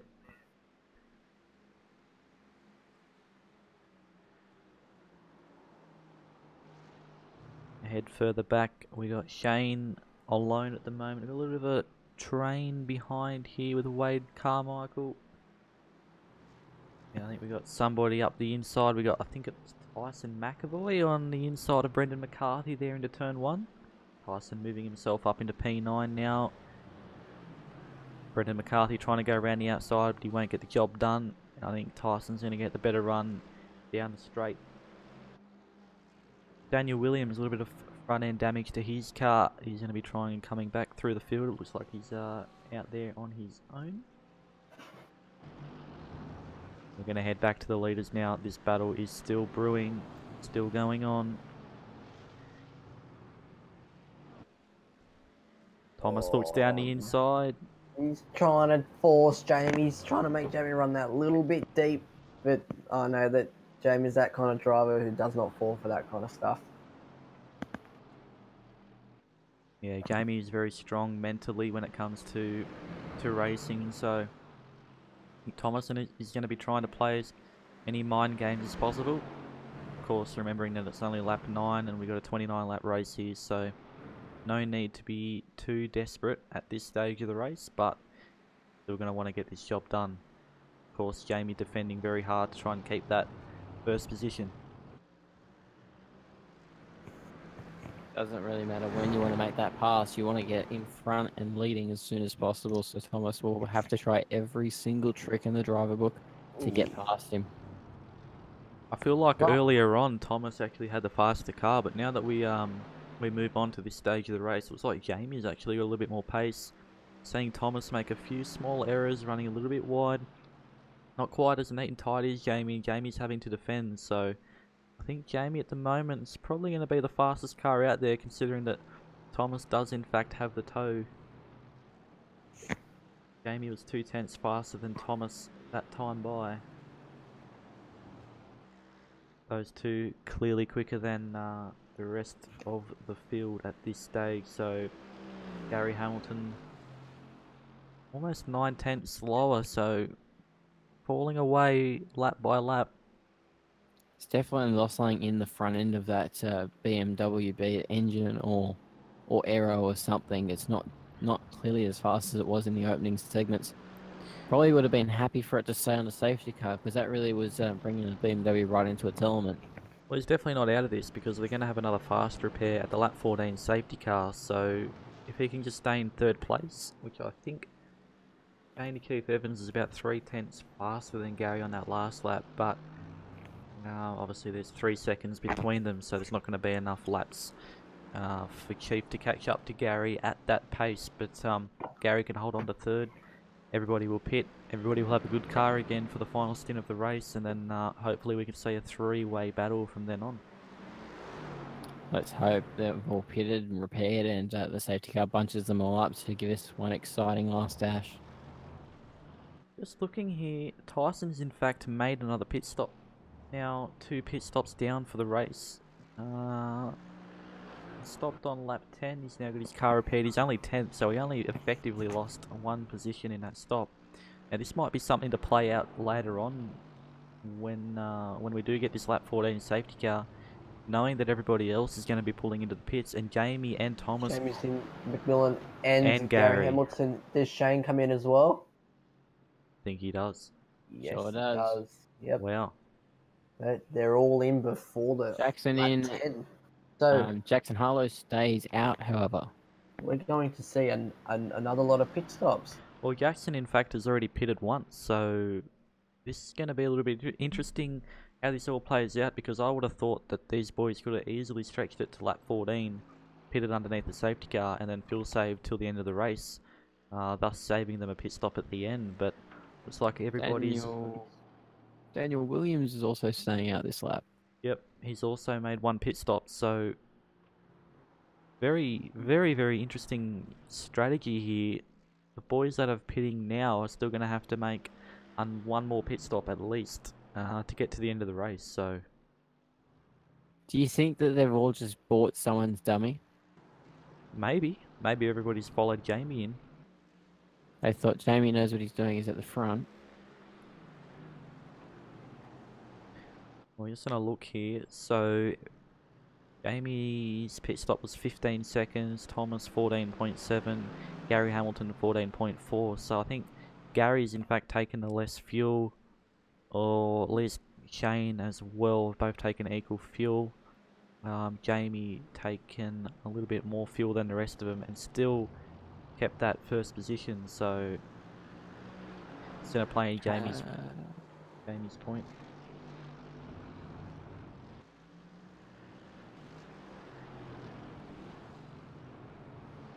Yeah, it's going to be very interesting to see how this all plays out now, because this has definitely thrown it up in the air. Got 3 laps till safety car. Got Tyson now at P8 battling with Wade Michael. Technically, when Jackson crosses the line, we should get that refreshed, and it should read Jackson, Daniel, and I think there was another car between Tyson. Jackson's actually pitting this lap, so Jackson Harlow's pitted. Daniel Williams now coming around the final corner. He does have a lot of damage on his car. That's going to be slowing him down. He runs a little bit wide on the final corner, but he does also pit as well. So we're going to look back to Jamie now. Jamie's easily going to jump these 2 in the pits. So they've all just proved me wrong. Unfortunately, Matty Norris, they have.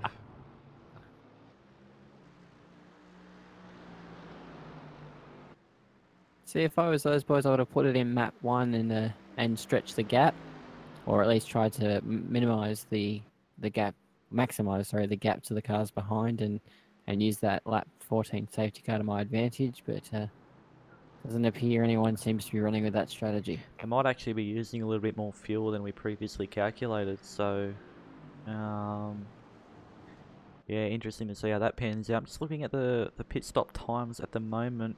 Jackson's pit stop was the same time as Gary Hamilton's and Shane Evans.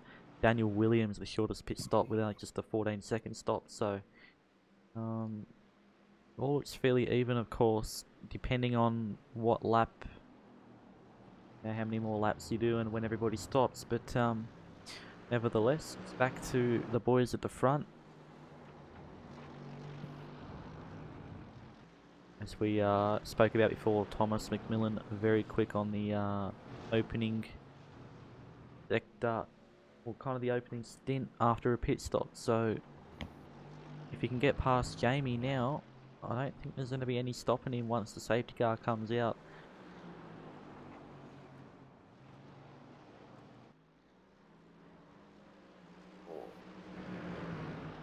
Did McMillan make a little mistake there hitting that curve? It looked like he did. Hasn't affected him too much. He's definitely pushing hard to get past Jamie here. Yeah, but if you look back, you got Gary Hamilton sit there behind him in third, and then a massive gap back to Shane the Chief Evans. So Yeah, those that's it. Those top three drivers have a fair amount of pace over everyone else. I think Jackson might be one to look out for here. He's already made it back up to 5th. By the time we get that safety car, everybody's going to be together. Tyson Mcevoy P8.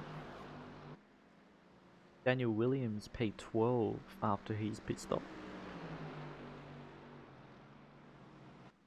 We see the front two now, Jamie defending again on the inside, Thomas trying to go around the outside, but turn 1 proves quite difficult for that, the way the track kind of off-cambers at the exit. It does not benefit the guy on the outside, so I don't think that's going to be the fastest way through. I think Thomas really needs to focus on getting his run now down this straight in the toe of Jamie. I think he's going to have to pull out a big move here to get past, and he's up alongside Jamie. He's going to have the inside line. He's throwing it deep. That's a good move done by Thomas, but he's run wide. That's bring Jamie back in the game. Oh, costly mistake there from Thomas. A little bit too deep on the brakes. Oh, they made contact. Oh. That's bringing now Gary Hamilton back into the battle. Gary's got a taste of this. He wants this on the menu. He wants to get back up the front after that disappointing mistake from him. Yeah, looks like Gary prefers a McChicken from McDonald's, so we're going to see how this all pans out. Of course, Gary, we suspected that he might have had a little bit of damage previously. After this pit stop, of course, car will be repaired and he's good to go. So hopefully Gary can prove a little bit of pace to us and challenge these boys. But Jamie's got a little bit of an air gap here, and I like that. He will not have to defend. Yeah. Gary now trying to cash out to Thomas McMillan for a McChicken from McDonald's. I think he wants McKnight and McMillan to make a Mc combination.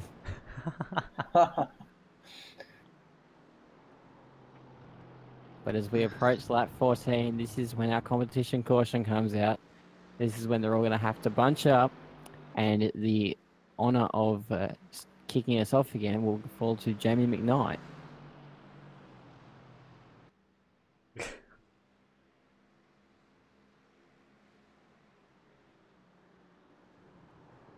David Walk now just coming out of pits. Lap 14, so is the safety car going to come out at the end of this lap, I'm assuming? I believe so. Sorry, ladies and gentlemen, just trying to get myself together. At some point, the suspense is killing us. Suspense is killing us, yes. Top 3 boys, looks like these 3 are going to be... Yes. Just some confirmation from Shane there. Safety car will be pulled at the end of this lap. Alright, so the way that we do it at Wheelybins here, it is a race to the line. So whoever crosses the line in whatever position will in fact then control the safety car from that point on. Oh, so... McMillan's at the grassy sideways! Oh, catch from him. Gary Hamilton wants it. And Gary Hamilton has got the position. That was right out sideways from Thomas McMillan there. That was a massive mistake. And it's always it's scary going sideways in the GT car because they don't really like going sideways, do they, boys? No. Definitely a good save there from Thomas. Of course, we've seen a mistake from Daniel Williams earlier, which has costed him a lot of time. But looks like Gary Hamilton has got a discount there from the fast food restaurant. Got his McChicken at a cheaper price. Now he just wants his McDouble from McKnight, and there comes the yellow flag. So if Gary's really good at making these safety car restarts, he's got to outthink Jamie McKnight here at the end of this one, and really try and make that ground that he lost at the beginning of the race. Going to be interesting to see if at all anybody will in fact pit this lap. Of course, the leaders will not due to track position, but I would think I don't further believe anyone can on this lap because the pit lane will be closed on the first lap. The safety car is deployed as per NASCAR rules. But on this second lap past, we should hopefully see some people duck into pit lane and use their engine maps to affect good strategy. Yeah, that's it, mate. It's all working out here to be a thriller at the end. I think Safety cars going under the big truck. based off how many laps we have at this race, I think teams might only be able to stretch out that fuel margin up to 10 laps. So look for Right. Lead lap cars, stay to the left, please. Just got Chief organising the field here. Gonna get some back markers. Hang on, wait, wait until I wave you around, mate. A little bit of confusion amongst the field here. Gonna try and get the people who are a lap down, get their lap back, then take them out of essentially the way of the leaders so that they can race hard from safety car restart. Safety car wants to slow down, otherwise they're not going to have enough time to get them all by. Yeah, that's it. We're only got about 1.5 laps until we go green, so these boys want to get a move on.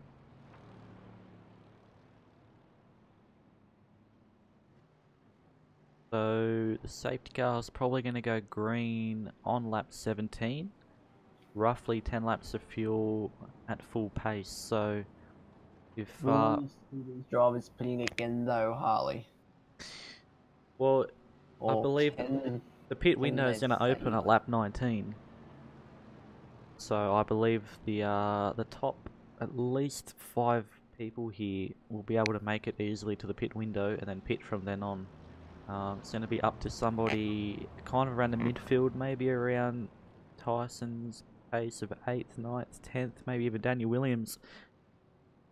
Possibly pit now, run the car on a fuel save map all the way home, essentially stop your pit stop at the end, which we have learnt is roughly about 14.5 seconds on fuel. That's just while you're stationary, not including the whole pit lane. So yeah, it's going to be very interesting to see how this all pans out. Also, race time might also be a factor. Is there any confirmation on how much race time we actually have left? Too much. Too much? About that. Too much. Not a factor. Lap yeah. 15 of supposedly 20. Let me just get the screen up. 29. Yes, we're 42 minutes through, and the session goes for an hour and 50 minutes. So I think we're Plenty of time. Yeah, I think we're safe there, boys. With time certain. Alright, good stuff. Let's see if anybody's going to choose the pit. 29 laps. Yep. It will be interesting. Is Jamie going to pit, or is he going to do a fakie? He'll fake it. He's faked a a lot lot. last minute. Gary Greg Hamilton. Gary Hamilton, sorry. Gary's bought it, but I think Gary's got himself a good deal. That's just not nice. Someone else in the back there who's also pitted.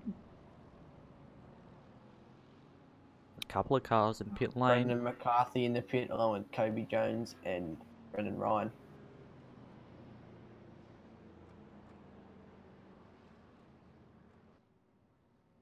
Alright, let's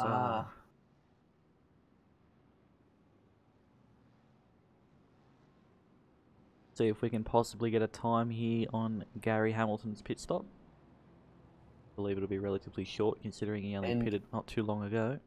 It also will be interesting to see where he comes out into comparison when Jamie and Thomas pit. Well, it's actually interesting because looking at this time, he's been stationary for over 20 seconds, so I think he's actually going to be taking tyres. Safety car on the back straight, going under the truck. Is that going to cost him too much time, though? Fresh rubber is going to help him with pace, though. 36-second stop for Gary Hamilton, so yes, he will be getting tyres. We can lead cars to the left, please. Lead cars to the left. Pretty much confirm then that he will be taking full fuel and tyres. And who's just driven off the road? Yeah. Is that Jackson? That was Jackson, yes. Jackson's just gone straight in the fence. Gonna try and get an instant replay of this. So Jackson's Did just he gone just- left and into Concrete City. Is Just he watching, drunk just or watching did his he fall onboard here. asleep or? It actually looks like his wheel is just disconnected, to be completely honest with you.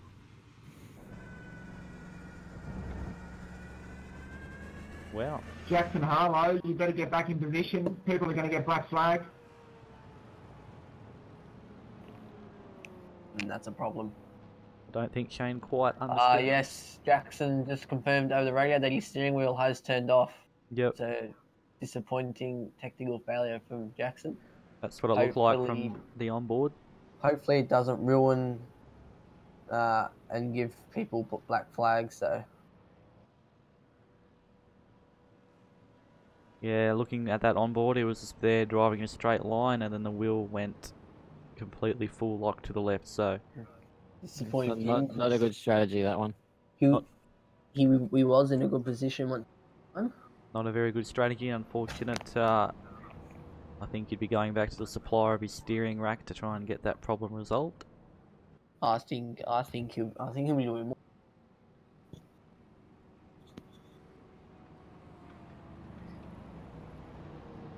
So Did he now, actually get his position back? I think is Jackson's back on the road. He's got a Yes. bit of damage to that car. I don't Yeah, think giving he him just full said back he is just said over the radio that his car is stuffed. Yep.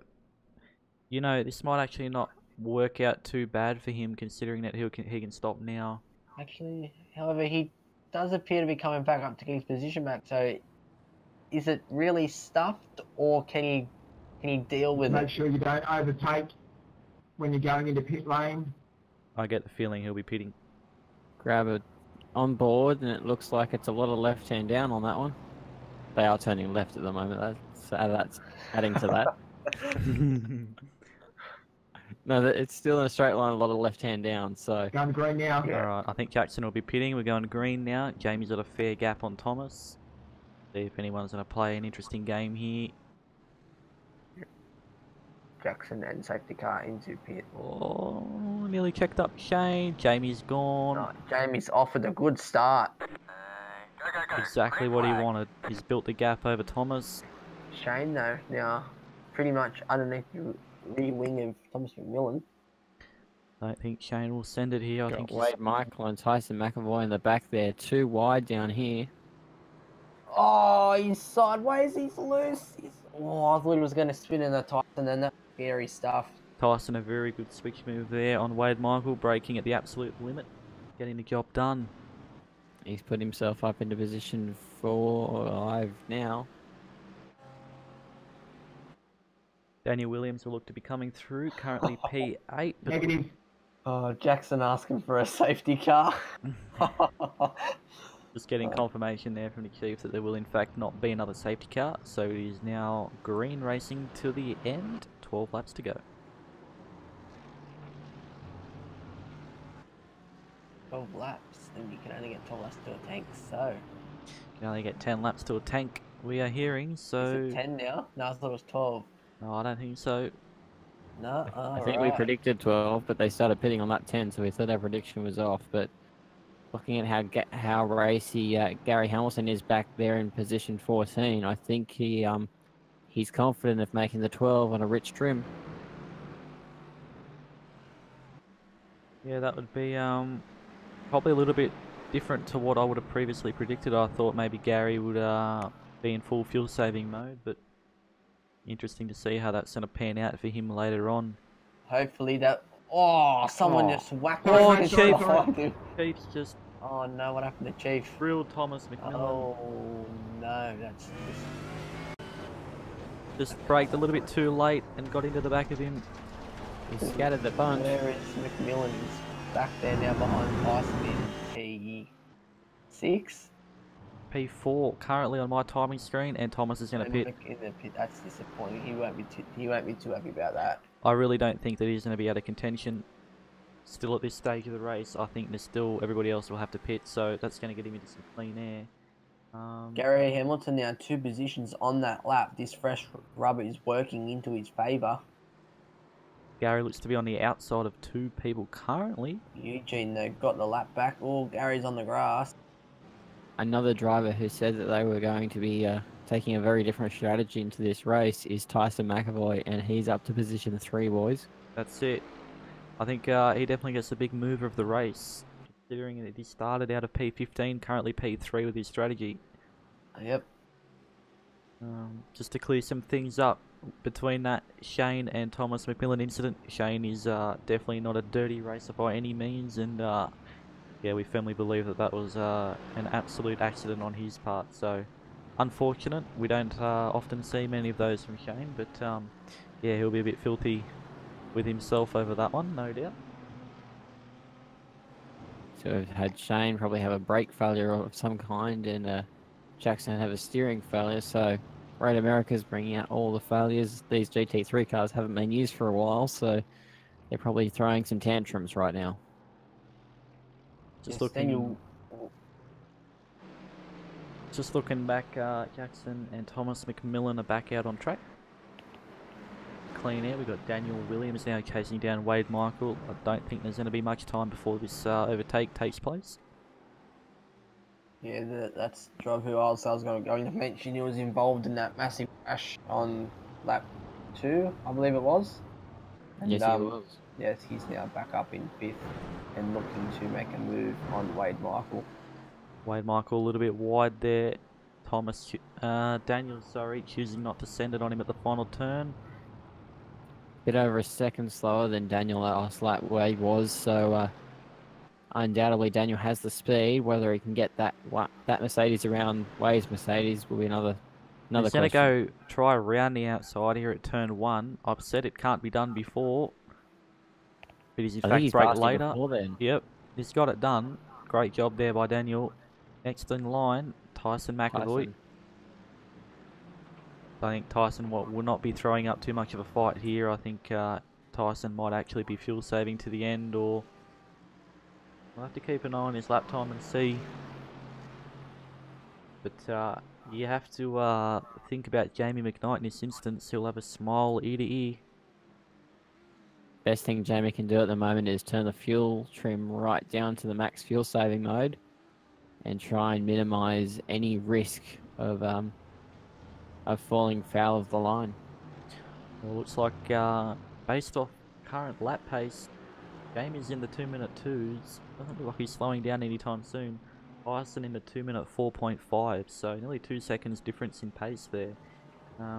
Tyson, the slowest, really in the top 10 at the moment, so although he's coming third, his lap pace is remarkably different. That might be due to fuel saving. So Daniel Williams runs a little bit wide. Yeah, I think if Tyson doesn't battle Daniel here, I think we're very much a telling story that he is in fact fuel saving. So let's see how this battle pans out. I think the other really big mover of the race, which I haven't spoken about too much, is Jackson Sharp. Started 15th up to P2 in that Audi. Yeah, that's it. He's definitely been flying under the radar, hasn't he? He sort of just maximised all those everyone else's incidents and worked his way into a really decent position. Tyson into the pits. Tyson's pitting. As well as Shane and Chief Evans, so... Wow. Where do they come out in relation to Gary Hamilton? Well, Gary Hamilton's gone. He's now passing them. When did Gary last pit? Under safety car? When safety car pit. Yep. Wow, it's all playing out here, isn't it? Shout out to Jessica in the chat. Big fan of Tyson Mcevoy. The man Tyson gonna be looking good for the final stint of this race.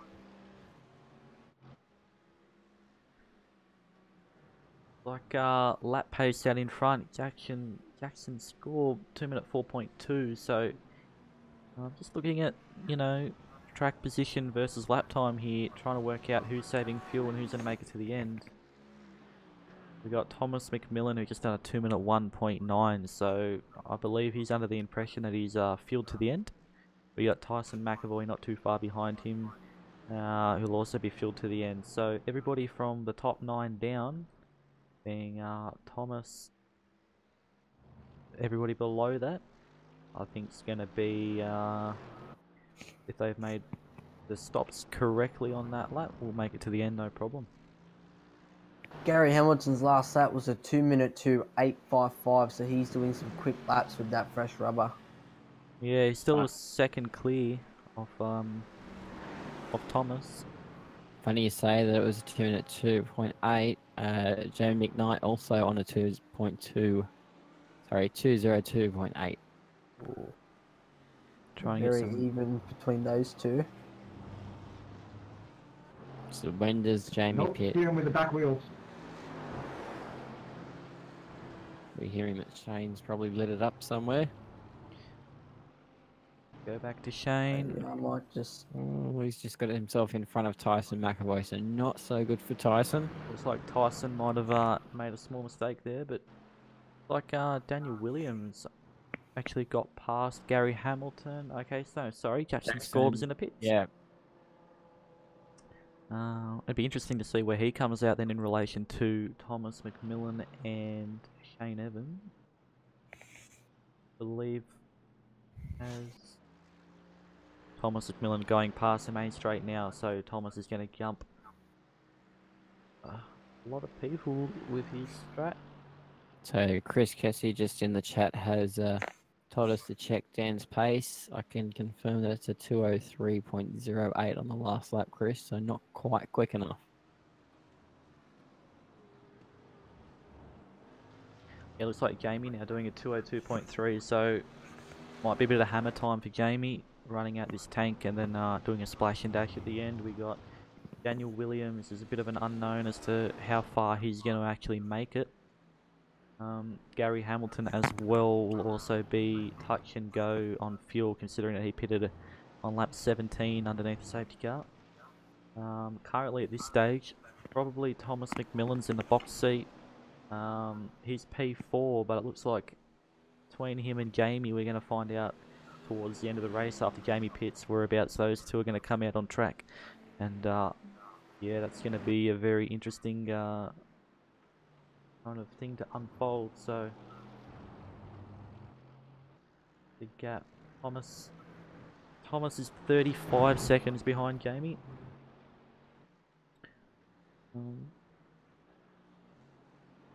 Yeah, you're in the lane for, on a normal average stop, about 40 seconds. So Jamie's pitting. Jamie's in. Jamie's in the Does pits. Daniel Williams follow? Daniel's Yes, he pitting. does. Gary Hamilton to the lead. Wow. What a strategy. not pitting. Can he make it on Has he fuel? got 8 laps. Can he make it? Well, it's. I want to say yes, but every time I've picked something tonight, it's gone. No, he can't. Don't do the commentator's curse, Matty. Normally Dan hands them out. I'm just not doing it. Jamie's still in the pits. Jamie's, I believe, coming down pit lane. Did he Thomas have Thomas trouble going trying down to main find his straight. pit stop there? Thomas has jumped Jamie in the pits. Wow. There So you go. that contact with Thomas mightn't have been as unfortunate as we thought it would have been.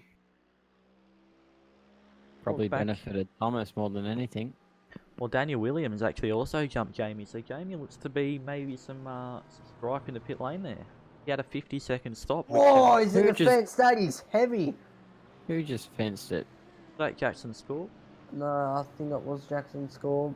Yes, it was. That's very disappointing. He was having a very good night tonight. Very unfortunate. I just I've seen him start dropping down the time sheet and then disappear completely. So I think he done the old Alt F4 trick, which if you don't know, fixes any problem with your computer. So he had an issue there. He ended up in the fence and Alt F4'd and fixed it. So.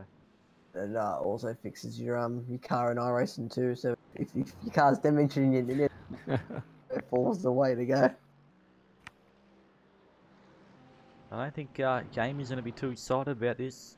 Obviously, I've actually got firm belief that Thomas McMillan's enough pace now to He's make it. actually got. Oh, he almost lost it just through turn 8. McMillan wide. I think he's pushing a little bit too hard. Trying to focus on lap time as this time by.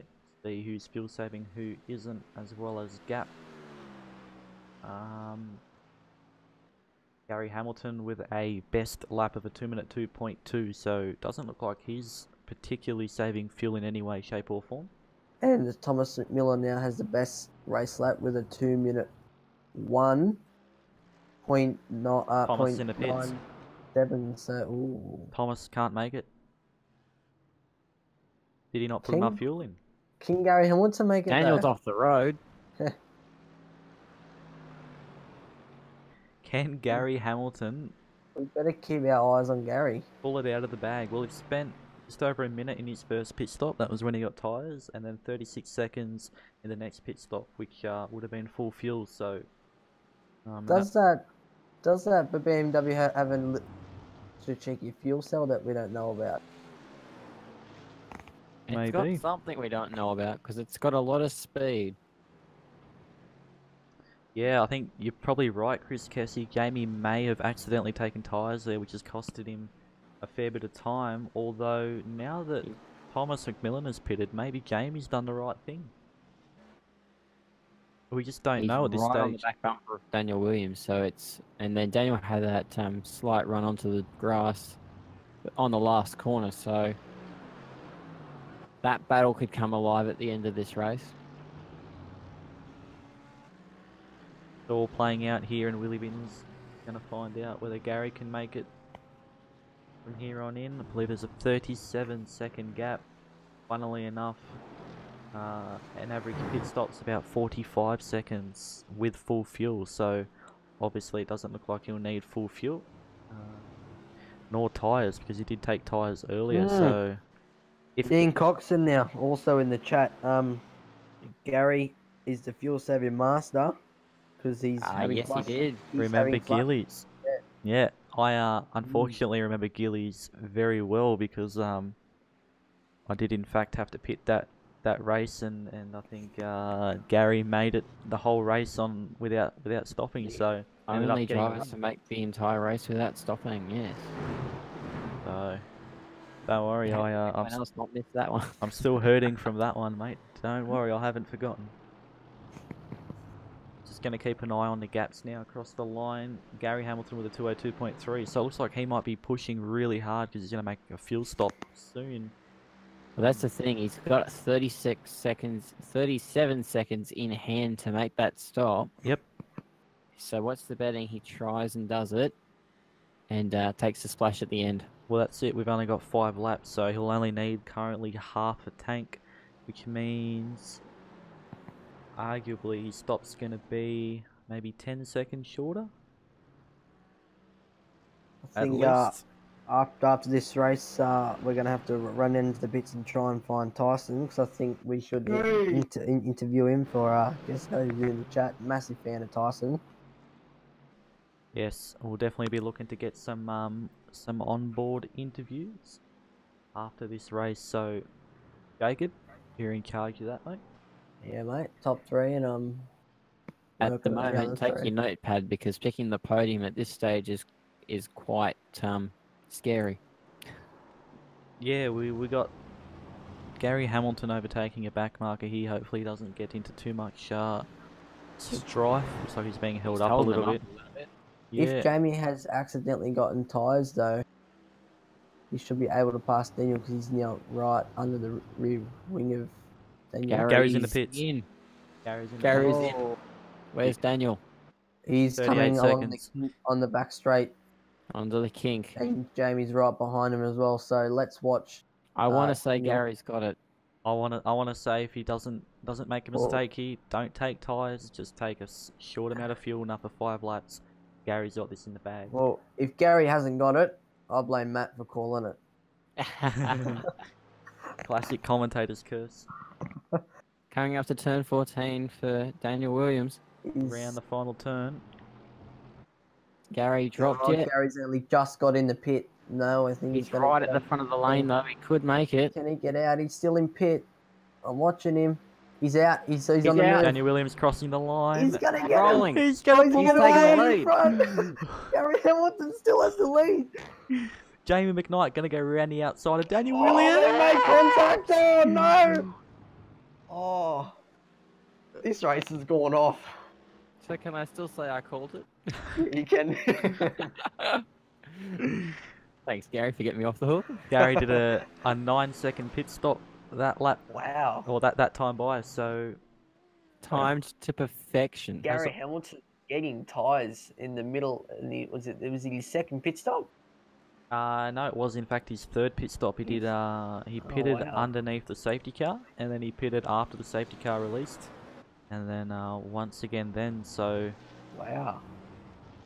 yeah, I think he pitted under the first safety car. Remember, boys? I think he had a bit of damage. I think if you've ever got to go and do a race and you need a fuel man, Gary's your guy. Gary's the man. I think I need Gary on a race weekend, mate. Gary, you've got a new job. Hiring Gary is the next best thing. How much you going to pay him, but Harley? I'll pay him a McChicken. Oh, I think he'd like that. He's got a fair few of them tonight. We might get the KFC man, Joshua Theodore, to come down and serve the crew. That's so good chicken. I'd love that. That's finger licking good.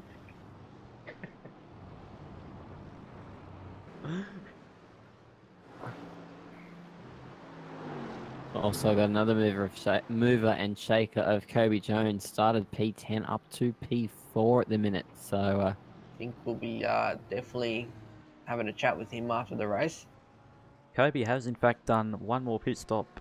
Oh, he's done 4 pit stops, so 2 more than Jamie and 1 more than both Gary and Daniel. So to still be in this where he is very impressive.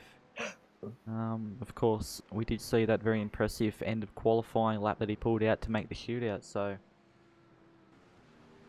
Gary Also Hamilton, you can't discredit the man. I'm lost Oh, for there's someone. words. Yeah, that's Brendan Ryan. Okay, very good job by Brendan there not to be involved. Unfortunately, looks like Thomas McMillan has left the server, I believe, boys. Yes, he has. So something must have happened to him then. that's definitely not going to win the race. That's no commitment there from Thomas.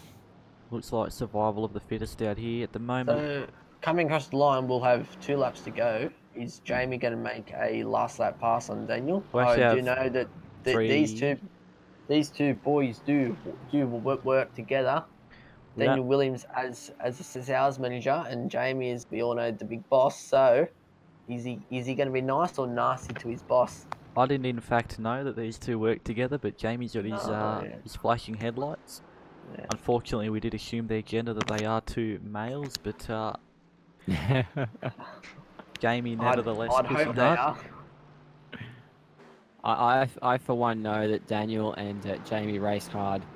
They don't let anything. Oh, that's a If blown someone's hit the motor. wall- That's Who a is that? green car, looks like. Steve probably- Denby. Okay. Yes, I know for a fact these guys race hard and they don't hold any prisoners. So if a pass is on, it's on. It is 100% commitment. I've raced hard with all these boys out in front before, and I can vouch that yes, if there's the slightest opportunity, he's there, and they're in there like swimwear, mate. Thanks for that information there, Chris Kessie. Just confirming that Thomas McMillan has plebbed it and went 110% commitment into the fence. Maybe much like the Daniel Williams incident that we seen earlier, unfortunately, but safety car has worked well for Daniel. Gary Hamilton now extending that lead though. 3/10 quicker than Daniel Williams that lap by, 3 laps to go. Concrete City's claimed another victim there tonight, but Gary Hamilton, I can't speak his praises enough. Lap 27, he's held this margin over Daniel and Jamie. I'm lost for words. What a strategy. I want a Beamer. Yes, in a BMW. He surprised us not once but twice tonight. Once obviously in the shootout earlier, coming out pulling out that 2-minute 1.9 which got him pole. That was obviously unpredicted by all of us. Like I said, it looks like he was just doing race pace runs in the qualifying session, and then qualifying pulled out the 1 lap when it mattered, and in the races pulled out the strategy when it absolutely matters. So Gary Hamilton Like the man to beat. Interesting to note, boys, that first, second, and third on the grid, Gary, Daniel, and Jamie are first, second, and third in the race. So, for all the carnage, all the incidents we've had, status quo down the front. I think the top 3 have led this race at some point as well. throughout the whole thing. Kobe Jones though sitting there in 4th, up 6 positions, started in 10th.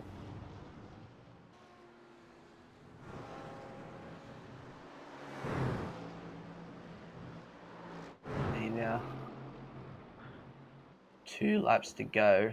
Looks like Jamie's fallen off the back there of Daniel Williams.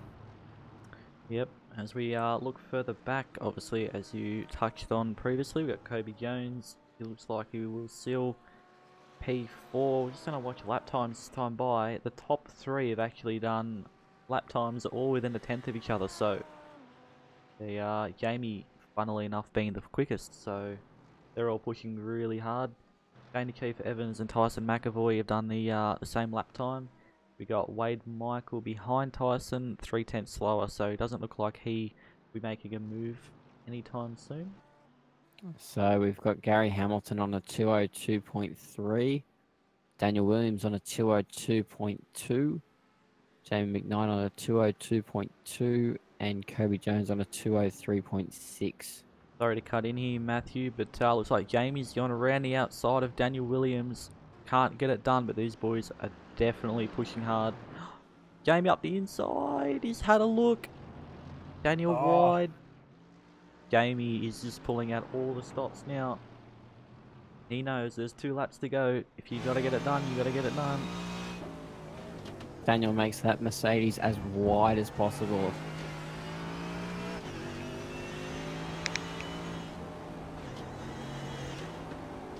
I think he's taken a bit of a page out of Jamie McKnight's notepad and made it the widest Mercedes ever made. You'll probably want to go down to West End Mazda for those body modifications to that Mercedes. Yeah, I think you definitely have to go down there and see Adam Dodd and Jamie McKnight down at West End Mazda. 2 blokes who'll be more than happy to help you out with anything you need Mazda related. And iRacing related, in fact. Yep. And if you also want a brand new Mazda, Daniel Williams is the salesman to go to.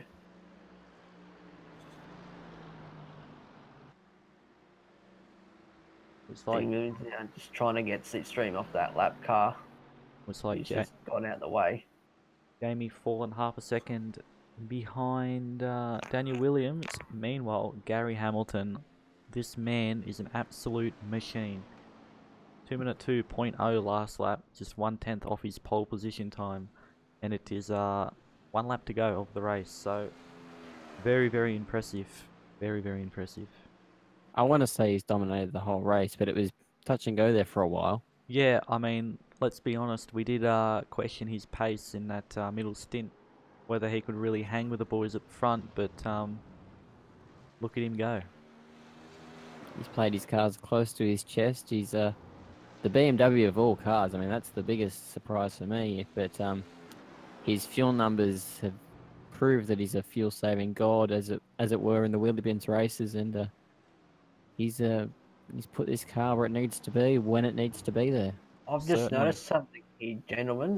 Wade Michael started 11th, currently in 5th, in a battle with Tyson and Shane. So another good job from Wade there. Wade's actually gotten past both Tyson and Shane in within that previous lap. When we last went and looked at him, he was behind both of those 2, and Tyson, in fact, has gotten past Shane as well. So maybe Shane has made a small error.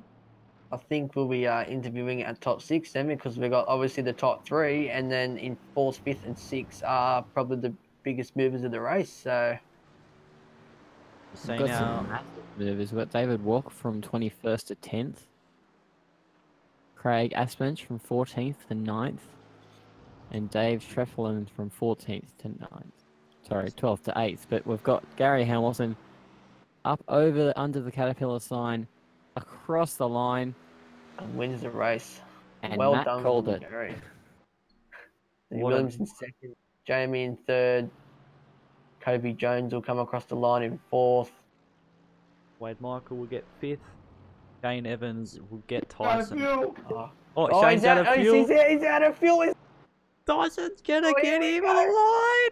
Oh, no. No. Oh, Tyson's done that's a gentleman move there from Tyson. I reckon Tyson ran out of fuel as well. Can the top 3 drivers please make their way to Discord and just wait in the green room for an interview? And a couple other fast guys in the top 5, whatever, just to the green room, please, Discord. We can hear there we got Tyson on the race control advising the top 3 drivers to come. Gary, mate, fucking great drive, well done, brother.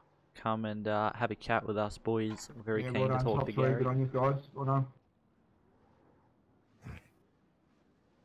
Jacob, if you could, Yes, I'm already on that roll. I've messaged the other 3 drivers who aren't in Yeah, the mate, top 10. celebrate with that, That bro. will be Well done, bro. Wade Michael, Kobe Jones, and I was going to bring Shane in, but we'll bring Tyson in to please Jessica. And again, Chief, sorry, mate, that the contact. If you want that, we could also bring in David. I'll message David to see how he goes because he's gone from 21st to P10. yeah, well, I'm just going to go through the official results before we get underway with these interviews, Jacob. Obviously, we got Gary Hamilton with an absolutely amazing strategy there, coming home P1. Daniel Williams held off Jamie McKnight P2. Obviously, Jamie came in P3. Kobe Jones, great effort from him, P4. Wade Michael, another really good effort, came back through the field a long way to get P5. Shane Evans, P6, running out of fuel over the line. Tyson Mcevoy coming home P7. David Trevethan, P8. Craig Anspach, P9. And David Wack, the sticker man for Wheelybins, in P10. Coming across the line, P11, we had Brendan McCarthy. P12 was Frank Speed. Jackson Schlab for 13th. Steve Denby, 14th. Jeff Erskine, 15th.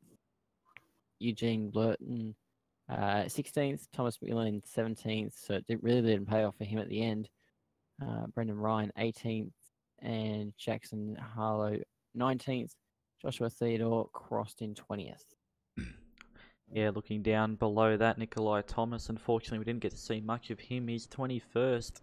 He was very quick in qualifying. Warren Gilbanks in 22nd, Zach Best 26 laps down in 23rd, Pete Davison in 24th. Now, let's interview some drivers. Kobe Jones now just asking for the Discord link, and I've sent him to the Facebook group to find it. Right. We got Tyson Mcevoy coming home P7 here. Got him in the convox with us now. Tyson, how did your race pan out, mate? Yeah, I enjoyed that race. Just first off, I want to say a big shout out to Matty Talkos. Hope you're doing well, mate. I know you're out there watching, and thanks for the support, brother, as always. And a big thanks to End Mazda for putting it on for us. This beautiful GT3 series. But yeah, that didn't go according to plan. So first safety car kind of screwed me around a bit. I had a bit of damage, so chucked in the pits and got a bit of fuel, fresh tyres, which I don't know why I took tyres, lost too much track position, and soldiered on. Second stint was much better, up in the top 10, going strong.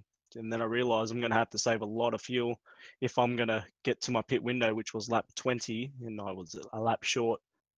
And then I did quick math in my head and thought I could make it home on lap 19 and pushed and had a battle with Chief. And then when I realised I wasn't going to make it, started saving fuel, clutched it, and I spun and hit Chief. Yeah. So it made it even worse. Yeah, look, I mean, everybody was kind of up in the air on what they were going to do with strategy, and I think, you know, we've seen you up in P3 at one stage, so you were going quite well. It was just a shame that it didn't end up working out in the end. I think, it was kind of a lot of guys. I mean, he could have either pitted, you know, at the safety car and then do a splash and dash like Gary did, or, you know, Daniel Williams and Jamie just kind of ran it a little bit later. I think you boys might have pitted around the same time, to be honest. Yeah, we pitted on the same. I think he pitted a lap after me. Yeah. And that's why he had that extra pushing ability. Okay. And he did quite well. Yeah. Especially Jamie. I was a bit shocked to see Grant or the guy who won, Yeah. hit so early, and then I thought to myself as he did that, I'm like, I know what he's doing. He's doing exactly what I did on Monday night, which Yeah. is just getting that fuel to the end, and he'll jump everyone because he's got great pace. One last win it. one last thing from me, Tyson. Is there anybody you want to particularly give a shout out to? Yes.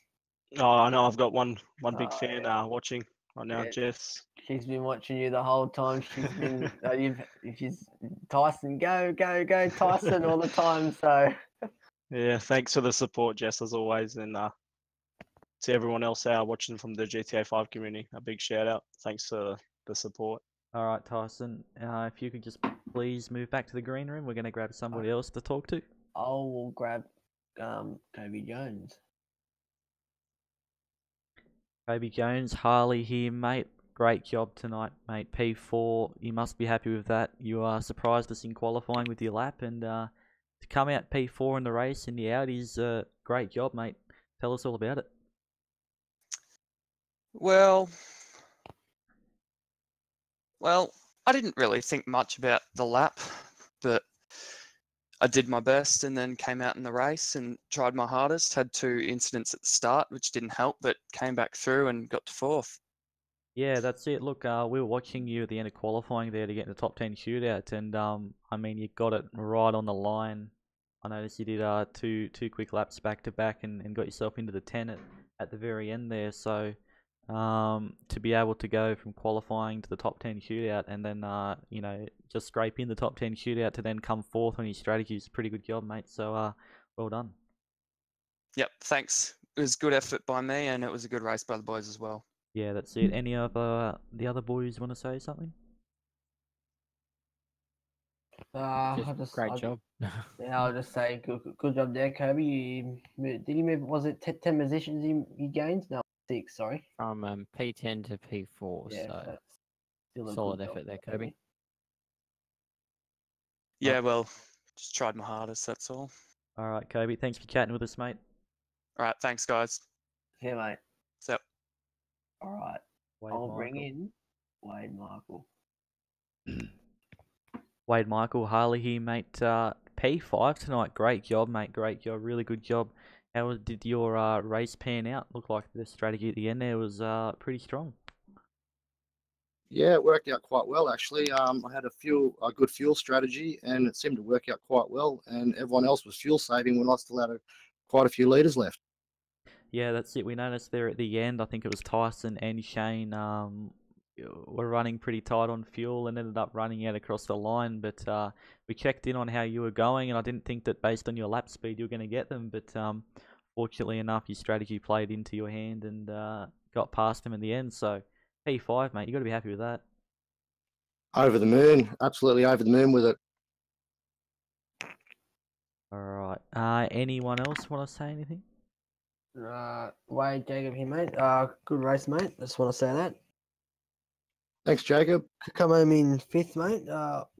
Was it 21st you started in? 11th. I started in 11th. I'm horrible. Bloody hell. No, you some near misses there in that race, Wade. So it was a massive job to bring it home at all, but to bring it home in 5th was extra well done. I'm pretty happy with that. Like you said, a couple of close calls, but stayed out there, didn't do any damage to anybody or anything, and finished in a good spot. So I was happy with it. All right, mate. Good job. Thank you very much for coming and speaking to us. We're going to interview someone else. Once again, good job. Great drive, and yeah, see how we go next round. Yep. Thanks for having me, guys. All good. Right, now the next one is F1 pilot, so maybe David Walk, because that's the other one I asked. We'll soon find out. Hello, F1 It's pilot. Gary, actually. Gary, is that Gary Hamilton? Gary. Yeah, hey guys, yeah, it's Gary. Mate, Harley here. I cannot express, you know, how proud I am of the job that you did today, mate, with that strategy that you pulled off, and to be able to come home with a win, mate. That was a really good job. We're all very impressed here on the Combox. How was it from the driver's seat? Very unexpected, and thank you. Yeah, I just got home tonight, jumped on real quick. I was not expecting to have a race of anything, and I haven't driven a GT3 in a while. And yeah, that was did a couple laps. And I heard you guys talking about it. It's like, oh, I was probably practicing race runs or something. No, I was just going flat out the whole time. Yep, yep. And learning, yeah. So, yeah, I was pretty surprised. It's good I got in the top 10 because it gave me a shot to change something, and then that worked for the shootout. That was a nice, clean lap, and that worked well. And then the car was great in the race. Like, I don't know, like I said, I haven't driven in a while, and they didn't feel that good to me before, but that car felt brilliant tonight. Yeah, mate. Look, honestly, you surprised us more times than one. I mean, from qualifying, we honestly didn't even look at your name as a potential pole position winner. I mean, we made our bets, and you know, for you to come out top 10 shootout and do a 2:01.9, I mean, we all nearly kind of fell off our chairs once you done that lap. And like you said, the car was looking really good. So, and then you know, throughout the race, we're kind of in that middle stint, and ahhing about whether you had the pace to hang with the boys in front. We thought maybe you have a bit of damage or whatnot. But at the end of the day, mate, we know that you're a fuel-saving god. We remember Gillies Villeneuve a couple of weeks ago in the Retro Series. You pulled off that race win. So, look, very, very well done, mate. Very good job tonight. And to bring home the P1 in the BMW as well, which is something different, which is very nice to see, mate. Best of luck for the rest of the season. Yeah, thank you. Yeah, the fuel saving thing, I wasn't trying to at the start. Like I said, I jumped in at the last minute. I thought I'd just go flat out and just see how it ran because I didn't have any numbers or strategy. And then I made those two big mistakes. I dropped the rear wheel turning in. I don't know if you guys caught that or not, but big save. I thought I was gone, but the two guys went past. And I thought, oh, I'll just sit here and save. And then there was the safety car, and then did a quick couple of numbers under the safety car. I was like, nah, this is pointless. And then on the second safety car, I was like, man, yeah, we should pit now. Like, and you know, I think it was Jamie going to the pits and doing the old dummy, and I thought, no, you should go. Like, Yep. I'm going. Yeah. No, Yeah. sorry, mate. I was completely under the same impression that safety car you had to pit. And yeah, I seen Jamie pull the dummy, and then I knew that you sent it into pit lane, and ended up working out for you. Yeah, Matt here, Garrett. I just wanted to say that when Jamie threw that dummy, I said that you'd bought a good one, and it turns out you did. It was a great strategy, mate. Yeah, thanks. It was interesting though. I think I nearly stuffed it because I was sitting there going, well, I'm going to the end of the line, so I may as well chuck some tyres on. I know you don't have to in GT3, and I thought, well, why not? And then when I did that, all of a sudden I lost a whole bunch of positions to a bunch of guys I didn't realise were behind me, and I thought, no, I've stuffed it. But no, coming through the traffic was going to be the only problem, like not being able to have the pace. And guys were pretty good, and I managed to get through, and it worked out well. So I was pretty surprised too. Any final words from the rest of the commentary team? Just it was a great race, and I'm glad I called it. Yeah. All right. Thank you very much for talking to us, Gary. Best of luck for the rest of the season, mate. Thanks, Ali. Thanks, guys. Great race tonight. Good fun. Thanks, mate. All right, ladies and gentlemen, I think that's going to wrap it up. We've had our race interviews. We've had a very exciting race tonight. I hope you all enjoyed. Of course, before we go, you just want to thank our major sponsor, End Mazda, Adam Dodd and Jamie McKnight, for pulling that deal together and helping us out here at Wheelybins. Obviously, I want to thank the co-callers, Jacob Knight and Matty Norris, for coming on. These boys, great bunch of blokes, and couldn't have called it with a better team, I reckon. Yeah, Matt, absolutely. It's the race was very exciting tonight. Lots of different strategy there, but once again, what a win by Gary. Yeah, I just want to say thanks, boys. Thanks, Harley, for putting it all together. Thanks, Jacob, for being here and calling it as well.